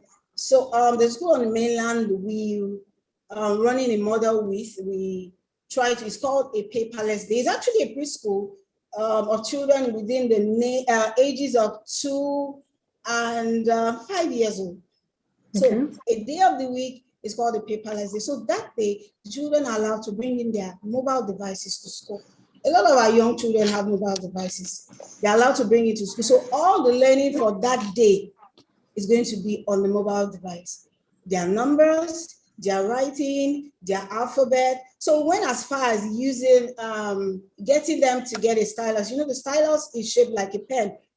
So for the preschooler, the pencil grip is still in consideration while using this. So they use the stylus on their tab to trace numbers, write their alphabet, match objects to pictures. So in that same area, the children are being engaged. They are being introduced to use of technology at a very early age. These are 2-3-year-olds. So we started at about 2019. So 2020, when the pandemic came and schools closed. So by the time the 3-year-old came to 2021 and became 4-year-old, so some of the 4-year-olds have started using mini laptops. They've started using mini laptops to do simple logic activities, like matching blocks together, giving simple instructions to images, just basic start of using coding. So that has gone on for like 2 years, and it has given the idea to the young children, because young children spend too many hours on mobile devices, watching YouTube videos, playing games. So these opportunity has even gotten the 2-3 years to understand that, okay, instead of me going to watch a YouTube video, I can just go to my tablet, go to the app I use in school. I can learn to write my numbers. I can learn to do my coloring. I can learn my sound and still using the stylus to do that. So in the same way, the child is learning, the child is developing, use of technology is going on in the school, home and school as well. Thank you. Thank you so much. I can actually vouch for this because I have a 4-year-old son, and yes, we do invest in free apps as well as paid apps, and definitely and positively this has helped him relate to knowledge that he learns in school as well as in real life. So he has a lot of variety when it comes to usage of apps and when it comes to relating knowledge. Thank you so much, Taji. I'd like the next question for Bemisola. And I'm going to marry 2 questions over here. So the first question is, can you please share your experience from Port Harcourt in which you were an economics teacher and you were teaching a very, very large class, and how you utilized technology to make them understand? And marrying that question to, how do you think Nigeria will benefit if most schools start using the conventional as well as the unconventional methods of learning? Because we're talking about the country as a whole. We cannot talk about certain private schools in Lagos for that matter. Let's talk generically now. So Bemisola, please. Thank you. Okay, so for my NYC, I was posted to Port Harcourt to a public school there where I taught economics to SS1 students. And I'm so happy Olalekan and Soji have mentioned like the problem with like large classrooms in public schools. So the class I was assigned to, so I had to teach different arms of the class, and each class or different arms of the year. So each class had at least 100 students in the classroom. I was young, and you know, we just had a bunch of students who were so apathetic to learning. Like they had no interest in learning. They were just in school, maybe to visit their friends and all of that. So that was the first problem that I noticed. They did not want to be there, and they didn't also, and because they didn't want to be there, they didn't learn, they didn't understand. They were just always ready. They wrote their notes when they needed to, and always ready to cheat when it was time for tests. So first thing I noticed was, or first thing I tried to do was try to make the learning very practical to them. I mean, we're teaching economics. It's literally what you go through every single day of your life. So when I'm talking demand and supply, I'm relating it to transport fare, I'm relating it to price of Indomie and like how much they need to pay for all of that. So just practical examples was what I used to teach them. And I mean, out of curiosity, I decided to find out what the SS3 students who I knew were preparing to go into university, what learning for them was like. So I went to the SS3 students. I wasn't assigned to that class, but you know, I just tried to find out, just ask them a few questions. I realized that they were almost like the SS1 students, and that was very expected because none of them wanted to be there. They did not plan to learn. So they were ready to cheat when it was time for the WAEC exams and all of that. So from understanding that they didn't want to learn, I got a few of my friends together and I asked them some questions about what their future looked like, right? What were they expected to do after secondary school? And most of them were just expected to either get married or join some auntie or parents in a shop and help to sell things. And while that in itself isn't bad if they have those thoughts and ideas for good intentions, I just felt like because of how they had grown up and because of what education was like for them, they didn't see a path. Very few of them saw themselves in universities, right? So first thing I did was got a few other NYC coppers like myself to sort of encourage them, just help them to understand and see beyond their immediate environment and also teach them. So after school learning was a big thing for us. So, I mean, while their own teachers at the time were also doing after school lesson, but you have to pay for that.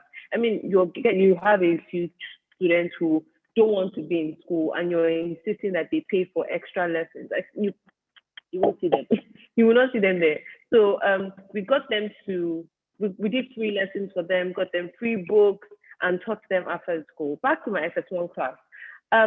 I decided to change the way that we learned in class, and especially the way that we administered tests and tests. Obviously, I couldn't change the exams because even me changing the way we administered tests meant that I mean, I got queried from like the head of department because it was just something they were not used to. So I decided to do oral tests instead of written tests because when it was time for the test, they knew the day of the test. A lot of them had already positioned their notes under their desk, ready to cheat. So I reached out to them and I'm like, okay, I know what you're about to do and that's fine. Like, that's fine. But obviously, because I'm asking you the questions orally, you would have to read every single sentence before you can answer my question. And by that time, I already know that you're cheating. And obviously, you didn't get your score. So to maximize the space or the time that we had, obviously, I couldn't ask a lot of questions. And I decided to ask them in groups as well. So have them, you know, group themselves and then brainstorm on the questions that I asked the group so that they can all answer. And then I also, by asking them the questions, I realized that from the examples I had given in class, remember I had tried to make the topics as very relatable as possible. I realized that sometimes when I ask them a question, they just remember the example I gave. So they don't even know how to answer the question theoretically. So rather than answering theoretically, they answer with the examples I gave. So if I ask also what are the features of demand, and they're giving examples using Indomie and using eggs and using like transportation. And for me, that was fine because that meant that they fully understood the topic, right? So they can relate it to their past and just giving them the theoretical aspect of that topic after giving the example was very easy because they would remember, right? Because they can, relate it to things around them, they would always remember. So doing group work, giving them oral exams, helping them to think for themselves, right? So asking them questions where they themselves can also give other examples. So if I give an example of, so demand means that you're able to, someone is selling you Indomie for 15 naira and you're able to actually pay. So demand isn't complete until you have the 15 naira in your pocket to pay. And I asked them to give other examples like that. And you see them giving examples of different things. I mean, in Port Harcourt, Bolly and fish is very popular. So you have them using Bolly and fish as examples. And for me, that was fine, right? But obviously, I did that and I'm pretty sure that ended when I left because I got queried by the head of department.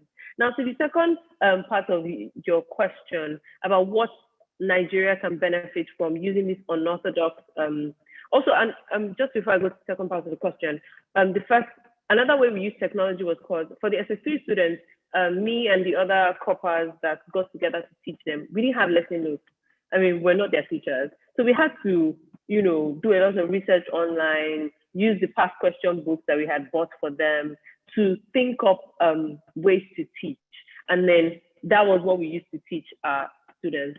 And then, so what can Nigeria benefit from this? I had run through a bunch of skills that students need to learn throughout their lives. And one thing that these skills do is that, for instance, things like problem solving, critical thinking, it reduces the pressure on the educational system, right? I'm an advocate for not everybody needs to go to university. Like there are other ways, there are other paths to success, but university education. So at the point of secondary school, at the end of a secondary school education, a student should be able to actually find and create solutions to problems around them. You don't need to, Mr. Saji has mentioned that students have been able to, through their labs, look for solutions to problems around them. Is it environmental issues? Is it maternal health issues? They're able to by themselves, and these things it's not impossible. So when you equip them with the right skills, we see a lot of big, we've seen like the likes of Mark Zuckerberg and Bill Gates and co that don't necessarily finish their university education, but are able to build companies and organizations that fix real world problems, even that outlive them really, and like are way beyond them and their dreams. So those are the kind of things that we're looking at imbibing in them, getting the students to, you know, find solutions to problems. That means that the tertiary education system would not need to, you know, fit in as many people. The reason why most people go to university is just so that they can get jobs. But if you imbibe them with enough knowledge to, you know, fit into jobs before they go to universities. And apart from university education, there are other forms of tertiary education that we don't fully harness in Nigeria. So there's technical and vocational education, there is internships and apprenticeships. That's other countries, Germany, even in the UK, you have some universities, some companies, some consulting companies creating apprenticeships for secondary school leavers. So once you're done with your secondary school, you get a job and you don't necessarily need to do university. It's you, after you've gone to the job, that you decide whether or not as a path you choose to follow. But in Nigeria, it seems like the only successful path and the only right of way that people need to follow to get successful or to get jobs in Nigeria. And that shouldn't be the case, right? So it reduces the pressure on the educational system. It also helps create jobs. If you're having secondary school students create opportunities that can, you know, employ other secondary school students, right? We're creating sufficient jobs. Right now, Nigeria does not create enough jobs for the amount of people that enter the labor force, which is why unemployment keeps increasing. So if we, you know, imbibe people with the required skills that they need and give them the technology that they need from the beginning. And mind you, technology doesn't necessarily have to be having a mobile phone or using a laptop or anything like that. It is the way you also think, like scientific thinking through different ways to solve problems, right? That's part of the technology that some people need, some students need to create solutions. And from that point, I believe that they'll be able to create more jobs. And that's a way that Nigeria can benefit from the skills and unorthodox learning that we're proposing today. Thank you. Thank you so much. I'd definitely like to tap on the fact that, yes, there are other forms of education over and above university education, vocational training, etc., etc. And even if a person carries a certificate of a skill that he has, demonstration of that skill and relating that skill is most important. First of all, I'd like to apologize right now because technology fails us also sometimes. Sorry to say this, we're talking about technology, but it has currently failed me. My camera has stopped working, so I'm very sorry, but I cannot have a real-time camera right now. If I can fix it, it'll be great, but that's in due course of time. So moving on, let us talk about stimulating creativity. And my next question will be for Olalekan. I understand that innovation can be related to solving a problem. And that is something that even Bemisola said, that at the end of the day, the technology is supposed to be used to solve a problem. Now, how do these students, how are they able to detect issues in the system, prefer a solution, or even attempt to solve it? Can you give an example of something that has happened in your life where students have actually been able to study, gain the resources, go out of their ways, and develop something wonderful, which leads to innovation, which leads to a mindset which has logical thinking, critical analysis, solving problems, not just, oh, this is a problem, let me just try to manage it. We're not here to manage.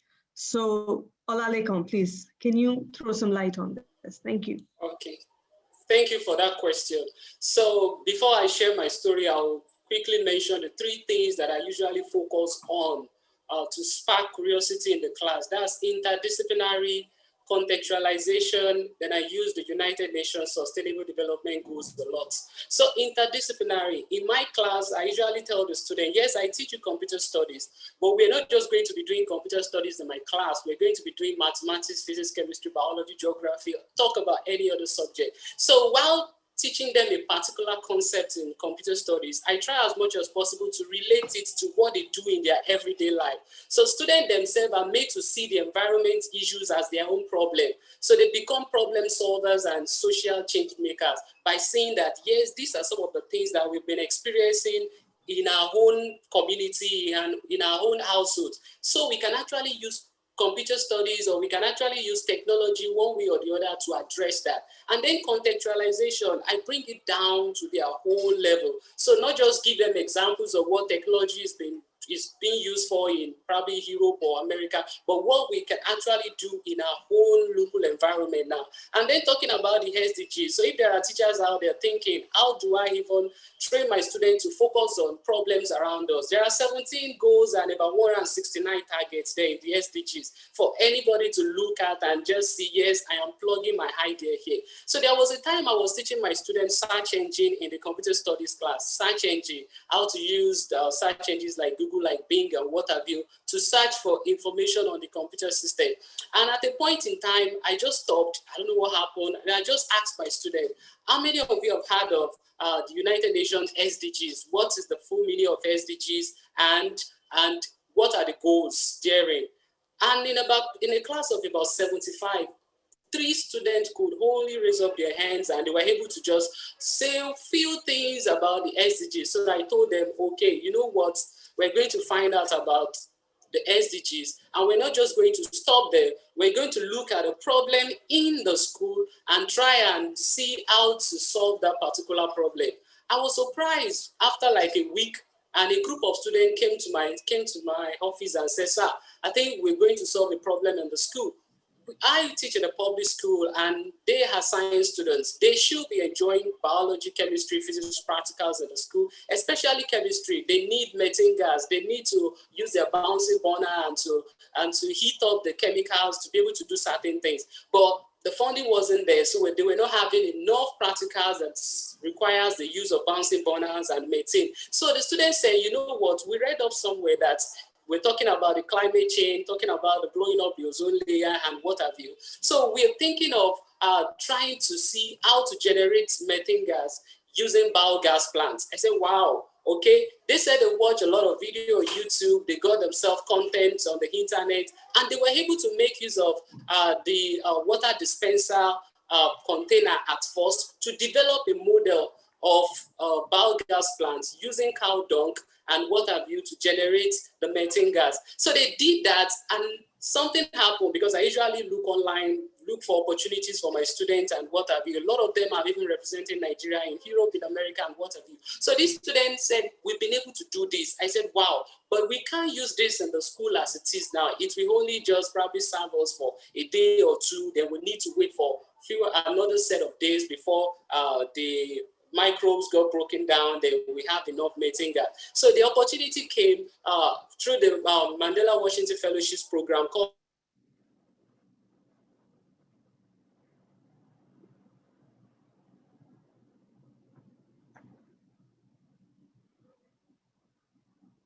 Hello? Beyond School Community. Okay. So my student puts a model to something that we can actually use of in the school. So I said, wow, we need to now take this to another level. So I went to FUNAB to meet a lecturer who is like a specialist in that area. So with my student, we were now able to build biogas plants in the school, which is still in use till date. So students now enjoy their chemistry practical because the biogas plant now generate methane gas for them. So that is just an example of how we're able to transit from the regular computer studies class, leverage on interdisciplinary and looking at the problem in our own immediate environment. And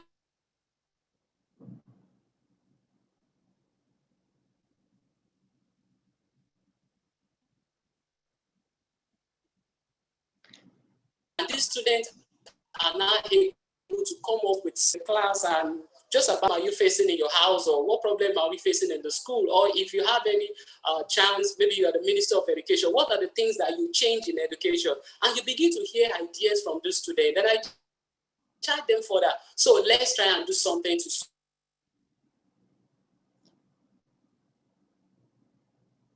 Thank you, Olalekon. Thank you for your wonderful experience. And I love the fact that your students were able to make a biogas plant. That's something to learn from. It's a wonderful. We're going to go into our last question at this point. And to my audience, I would like to request that if you have a question for our panelist, please, this is the time to put it in the chat box. We might be able to take 1 or 2 questions from you. But the last question from my side would be to Soji. Something that Olalekon said, and I'm going to take it up from there, is that it is about all subjects. It is not about the ICT subject only. So it cannot be that, oh, technology means only the ICT teacher. No, it has to be every single teacher, including the art teacher, including the sociology teacher, including the mathematics teacher. Now, how all teachers need to be well versed with the concept of technology and resources. How can this be achieved in schools? Because it's easy to provide coding knowledge to students from the ICT teacher, but it is extremely difficult to get the traditional science teacher or the traditional business studies or economics teacher or the agricultural science teacher to actually imbibe technology and other resources and enhance the student's mindset using that. Could you please throw some light on that? Please, very quickly in 1 minute, please. Thank you. Okay, so this is what I do. Now, I always introduce my student and my teachers to what they call the power of collaboration. Oftentimes in my school, I wanted to, teach my students some concepts, and I realized that I don't have the expertise in that concept. I am open to help, so I have to, contact, if it is a high-level technical skills, I have to contact some of my friends in Australia and in US to set up a kind of a virtual meeting with them, and they have a live chat with my student. I've been able, in the last few years, I've had conversation with friends in Australia whose student worked with Walmart and Alibaba, and they worked with them as intern. And anytime we have a coding project, we have a programming project, all I do is to contact him and I said, guys, can we set up a meeting between my student and your student? They're building this solution and they need these technical skills. And because though we've done the background setup, but they need this technical skills to set up this function on this project. Can your student help? And before we know, we will set up a virtual meeting and the student will explain to them and they will be able to share ideas. So oftentimes I always advise teachers that as much as we want to share our knowledge, we may not know all. So we should be open to collaborations, because collaboration is the new currency in the world. So be open to collaboration and be open for help. Open up your mind and be ready to collaborate with your colleagues in the school, with those outside your school, those outside your country, and you will realize that there are some of the things that you don't know how to do better in your department. And with the help of some of your colleagues, you'll be able to do it better. Recently, my student, they were discussing about the water challenges the community nearby is facing, and we went to visit the community. Now, what is this challenge? There's a pipeline, a petroleum pipeline that passes through the community, and over the last 90 years, that community don't have access to good water. And there's one of the students says, is there anything we can do scientifically? And it's okay, I call the chemistry teacher, come. So this is the problem. Is there anything we can do in the lab? What are the concepts in the lab that talked about purification of water?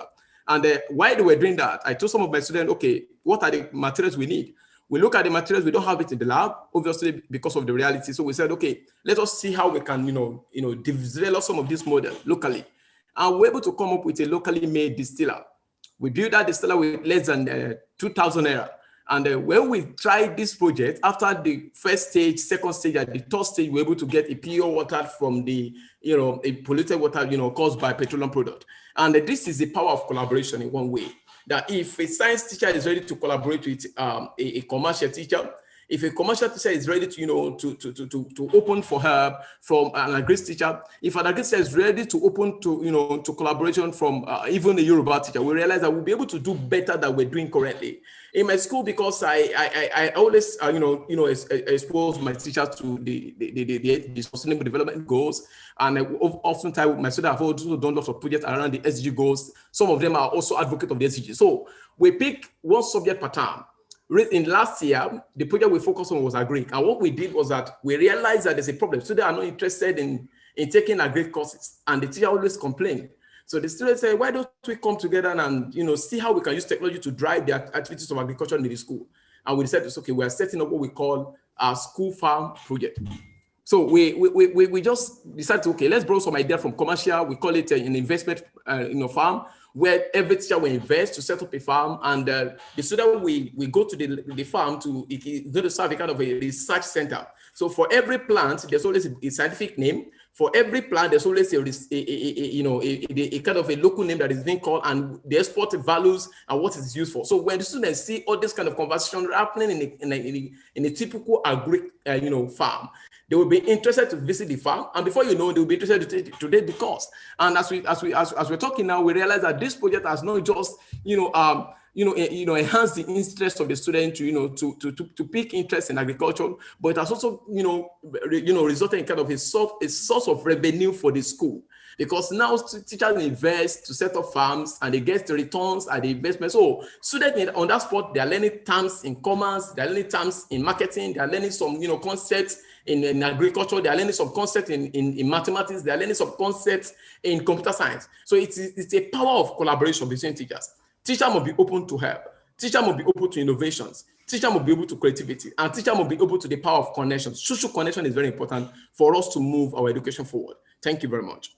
Social connection in the age of social distancing currently, absolutely required, absolutely a +1 primary requirement right now. And it is very important for us to understand that all of this is possible even within today's world.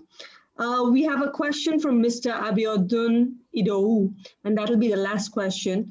Most of our schools in our students in public school do not have Android phones. There is a major void of power supply as well. There's not any stable power supply. How do we solve this challenge as public school teachers? Please, I'd like to throw it to the panelists, whoever wishes to take this question and answer Mr. Udo in the next 1 minute, please. Thank you so much.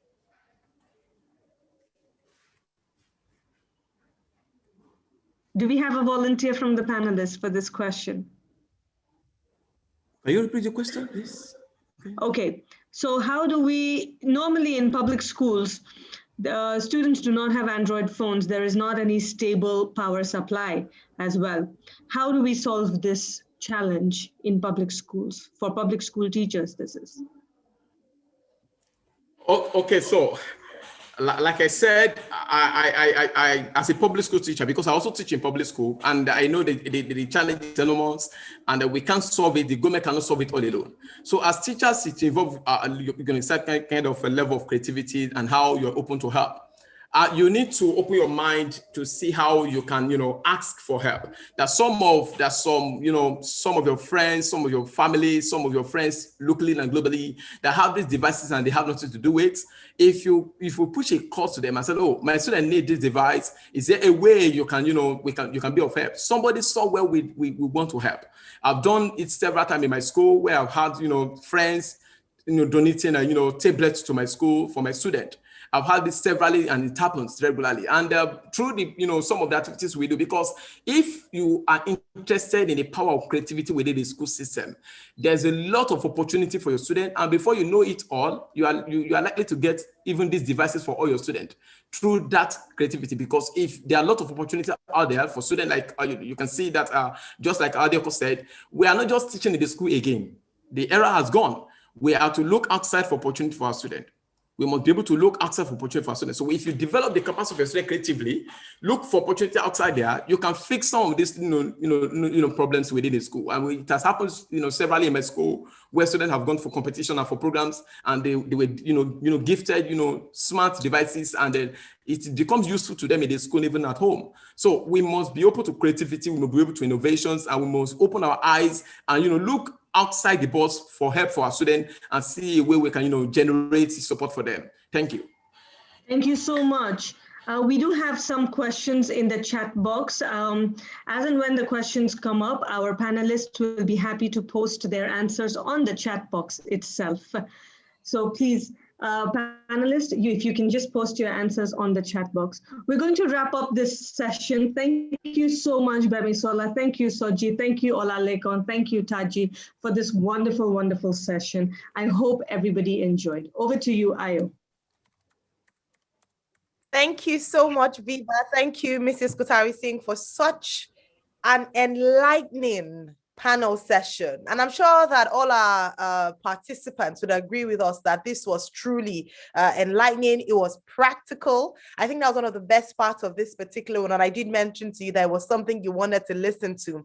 It was practical. They shared tips you could relate with, you know, some of with the things that the panelists spoke about. And so we just want to say a very, very big thanks to the moderator for a phenomenal job. And of course, the panelists from sharing so freely and generously from their wealth of experience. I'm trying to look for there's some outstanding comments, you know, that came through, people just being grateful. Yeah, someone said using teachers to teach teachers through personal stories is spot on. Listening to Lekon, Soji, and other panelists is quite refreshing. Thanks to the organizers. Thank you, Meadow Hall Foundation. Really, really grateful. So many wonderful things. Some people have asked specific questions. And as Viva mentioned, we'll be more than happy to have you, you know, to have the panelists listen, you know, share with us in the comment section.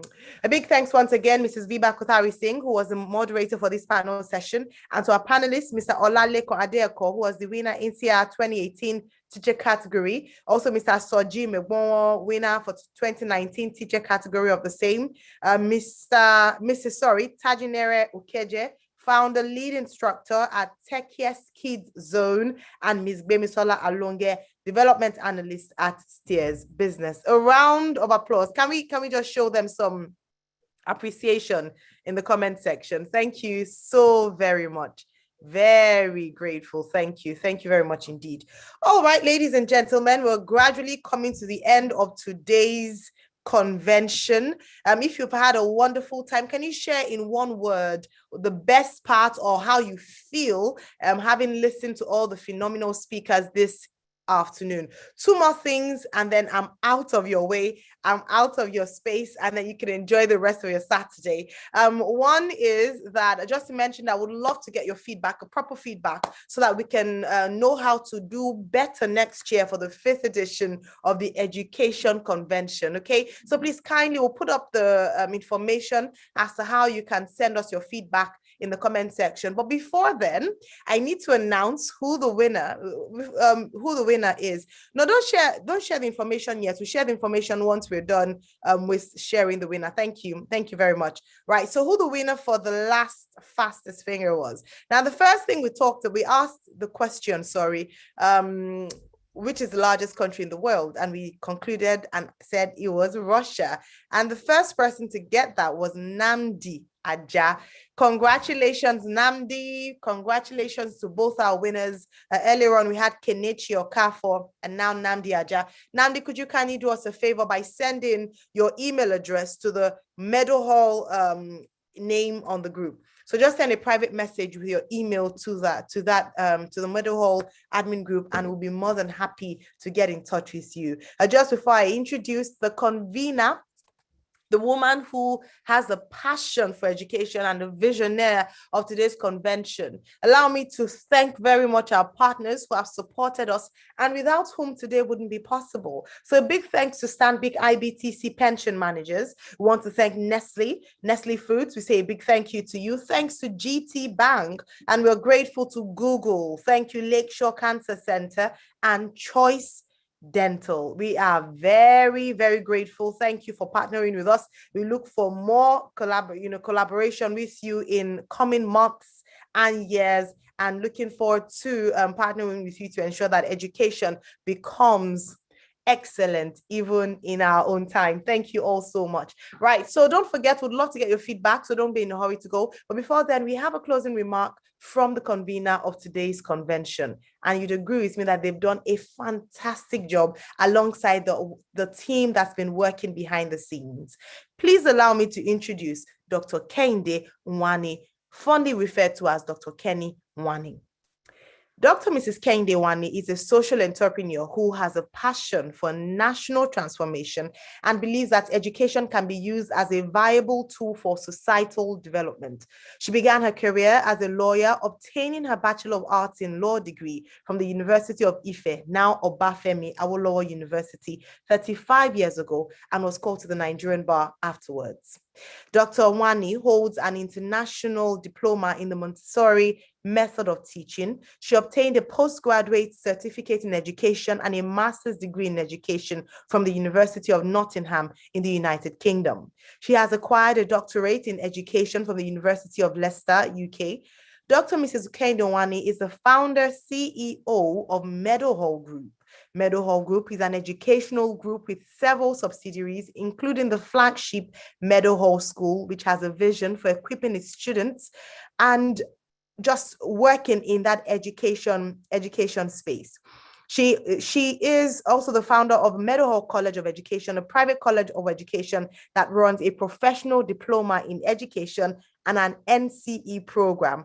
Her love for training and development led her to establish this college, where she and a team of excellent facilitators have raised the bar in developing high-quality teachers with strong subject knowledge, pedagogical skills, and the necessary virtues needed for effective teaching and the optimization of students' learning. Her expertise is in the area of educational effectiveness, with an emphasis on teacher effectiveness, quality, and school transformation.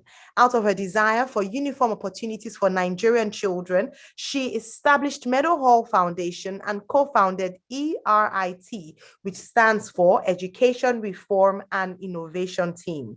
These not-for-profit organizations focus on transformative initiatives in public and low-cost private schools. Her passion for the nation made her accept the invitation to serve as a member of the Ogun State Government Transition Committee in Education, Youth and Sport in 2019. A certified John Maxwell coach, teacher, trainer, and speaker, she's also the founder of A Beautiful Life by Kenny, a non-profit initiative birthed from a desire to help women reach their full potential as they lead their everyday lives. She's married to Mr. Andy Wani, and they are blessed with 3 wonderful children.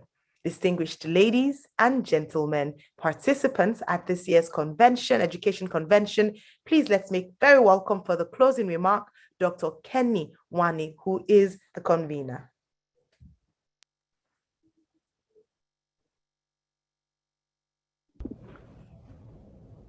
Good afternoon, our esteemed ladies and gentlemen. What an amazing time of learning we've had today. I'm sure you agree with me.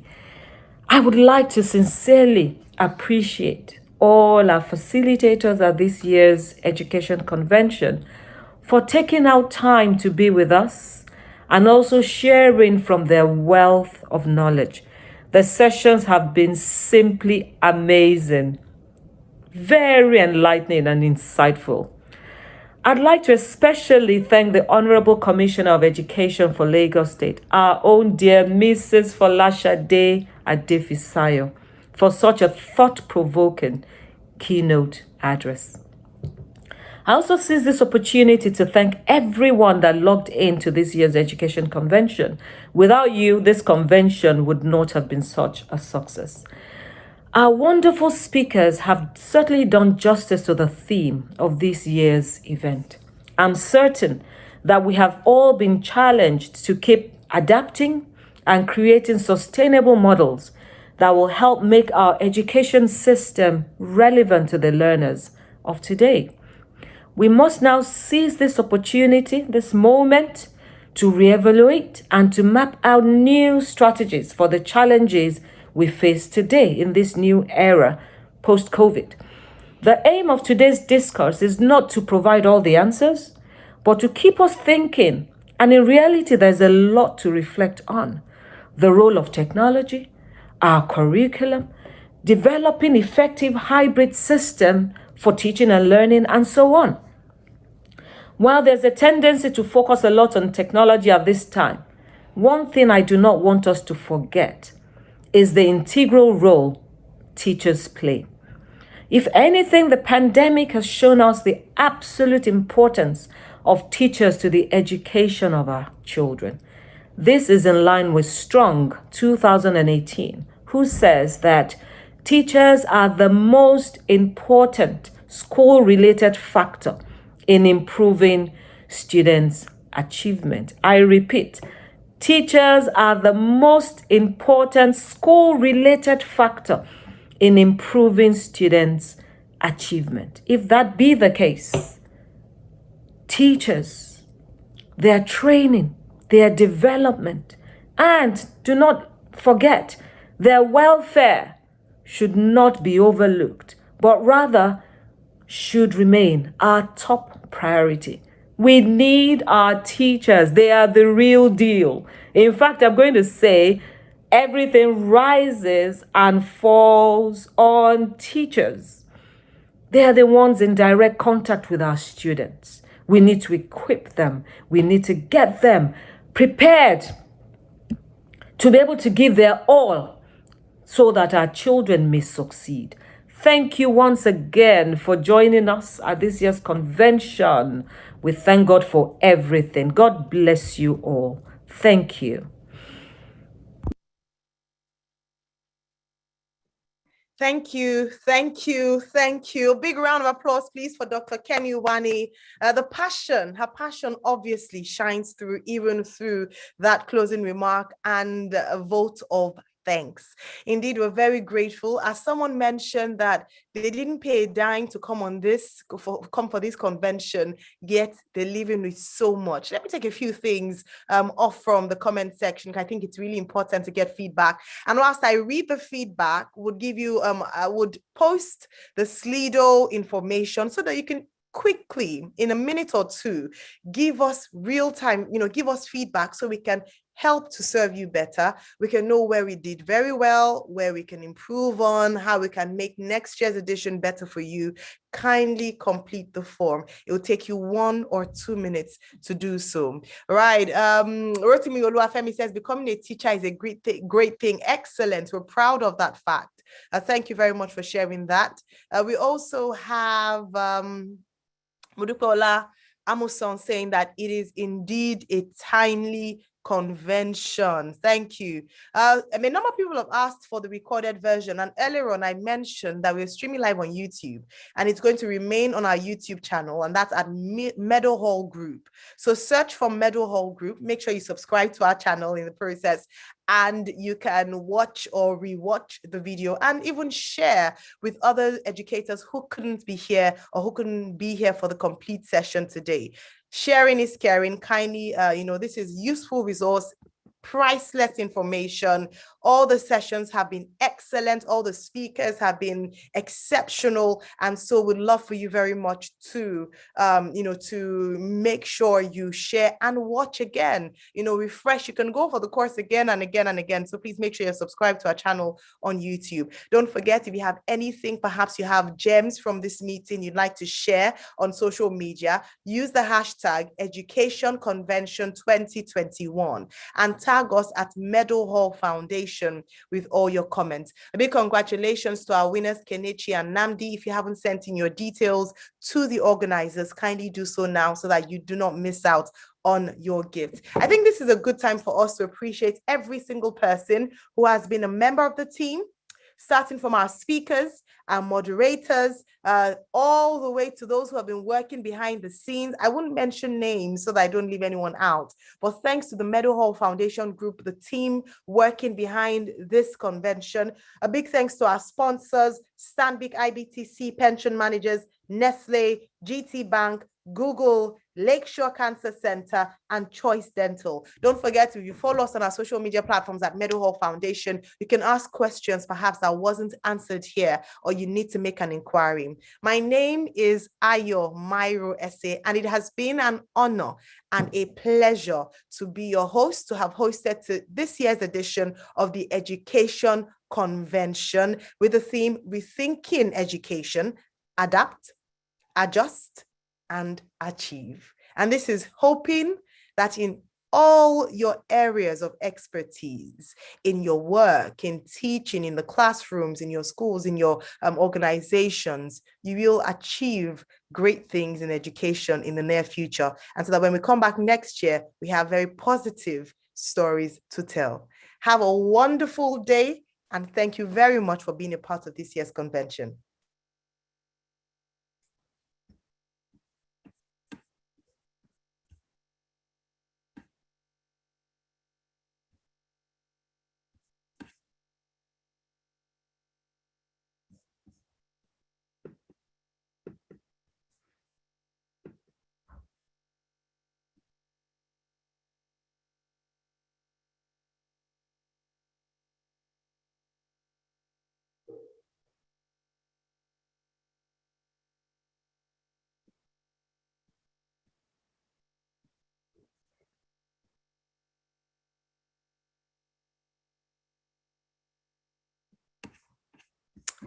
Thank you. If you look on your screen, you'll be able to see some of the words that have been used to describe this year's convention. If you haven't completed, would love to hear to get your feedback.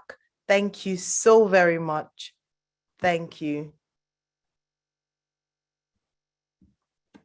All right, someone's asking that we post the code on Slido in the comment section. So could someone help me make that information available? Thank you. So that we can have as many. I don't know if the poll is still opened, or perhaps we have closed it. If it's still open.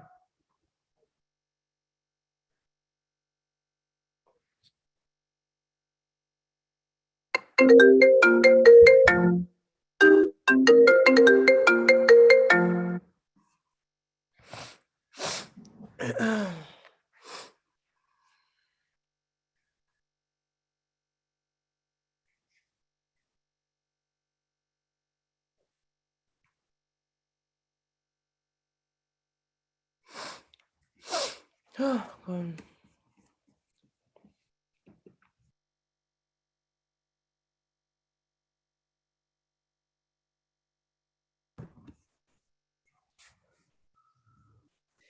Thank you. Right, okay, so it's still open. So you could kindly help us complete the feedback form on Slido. The information was put in the air. That's 22715. That's the code. That's our Slido code, 22715. Would love to get your feedback. www.slido.com and use the code 22715. 22715 at www.slido.com and give us an idea as to how today has been. Would love to get your feedback. Thank you so very much. Again, it's www.slido.com and use the code 22715. Thank you.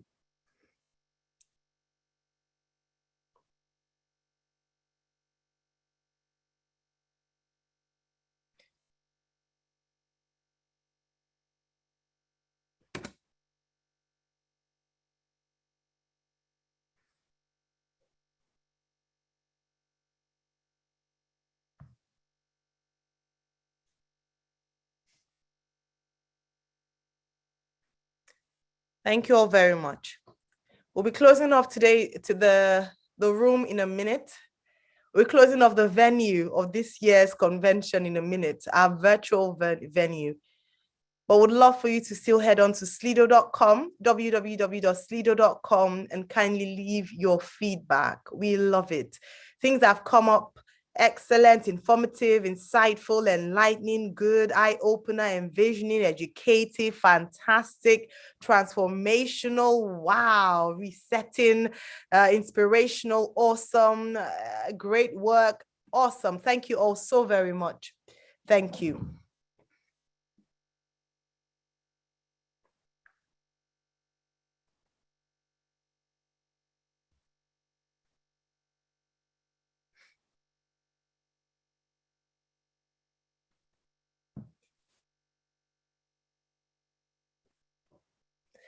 Keep them coming. Thank you. Thank you very much. We still have 77 people on, and we'd love to get the numbers higher on the poll. Slido.com 22715. That's the number. Thank you. Thank you. Mind enlightening. Awesome. That's what someone else has said. Thank you. Thank you so much. Very grateful. Envisioning. That's another word. Thank you. Thank you. So for someone's asking about the WhatsApp group, there was no WhatsApp group mentioned. Perhaps it was something else. However, there's a Facebook group for teachers. Maybe that's what you're looking for. Facebook group for teachers, all about teachers. That's the Facebook group. Someone said it was a paradigm shift for them. Excellent. We love to hear that. Thank you. Practicable. Yes, it was really practical. Information, very useful. Thank you. Thank you. In a few seconds, we're going to be shutting down this virtual room. And so if you would like to, we're ready to shut down. We'll do a countdown and we'll be out. 10, 9, 8, 7, 6, 5, 4, 3,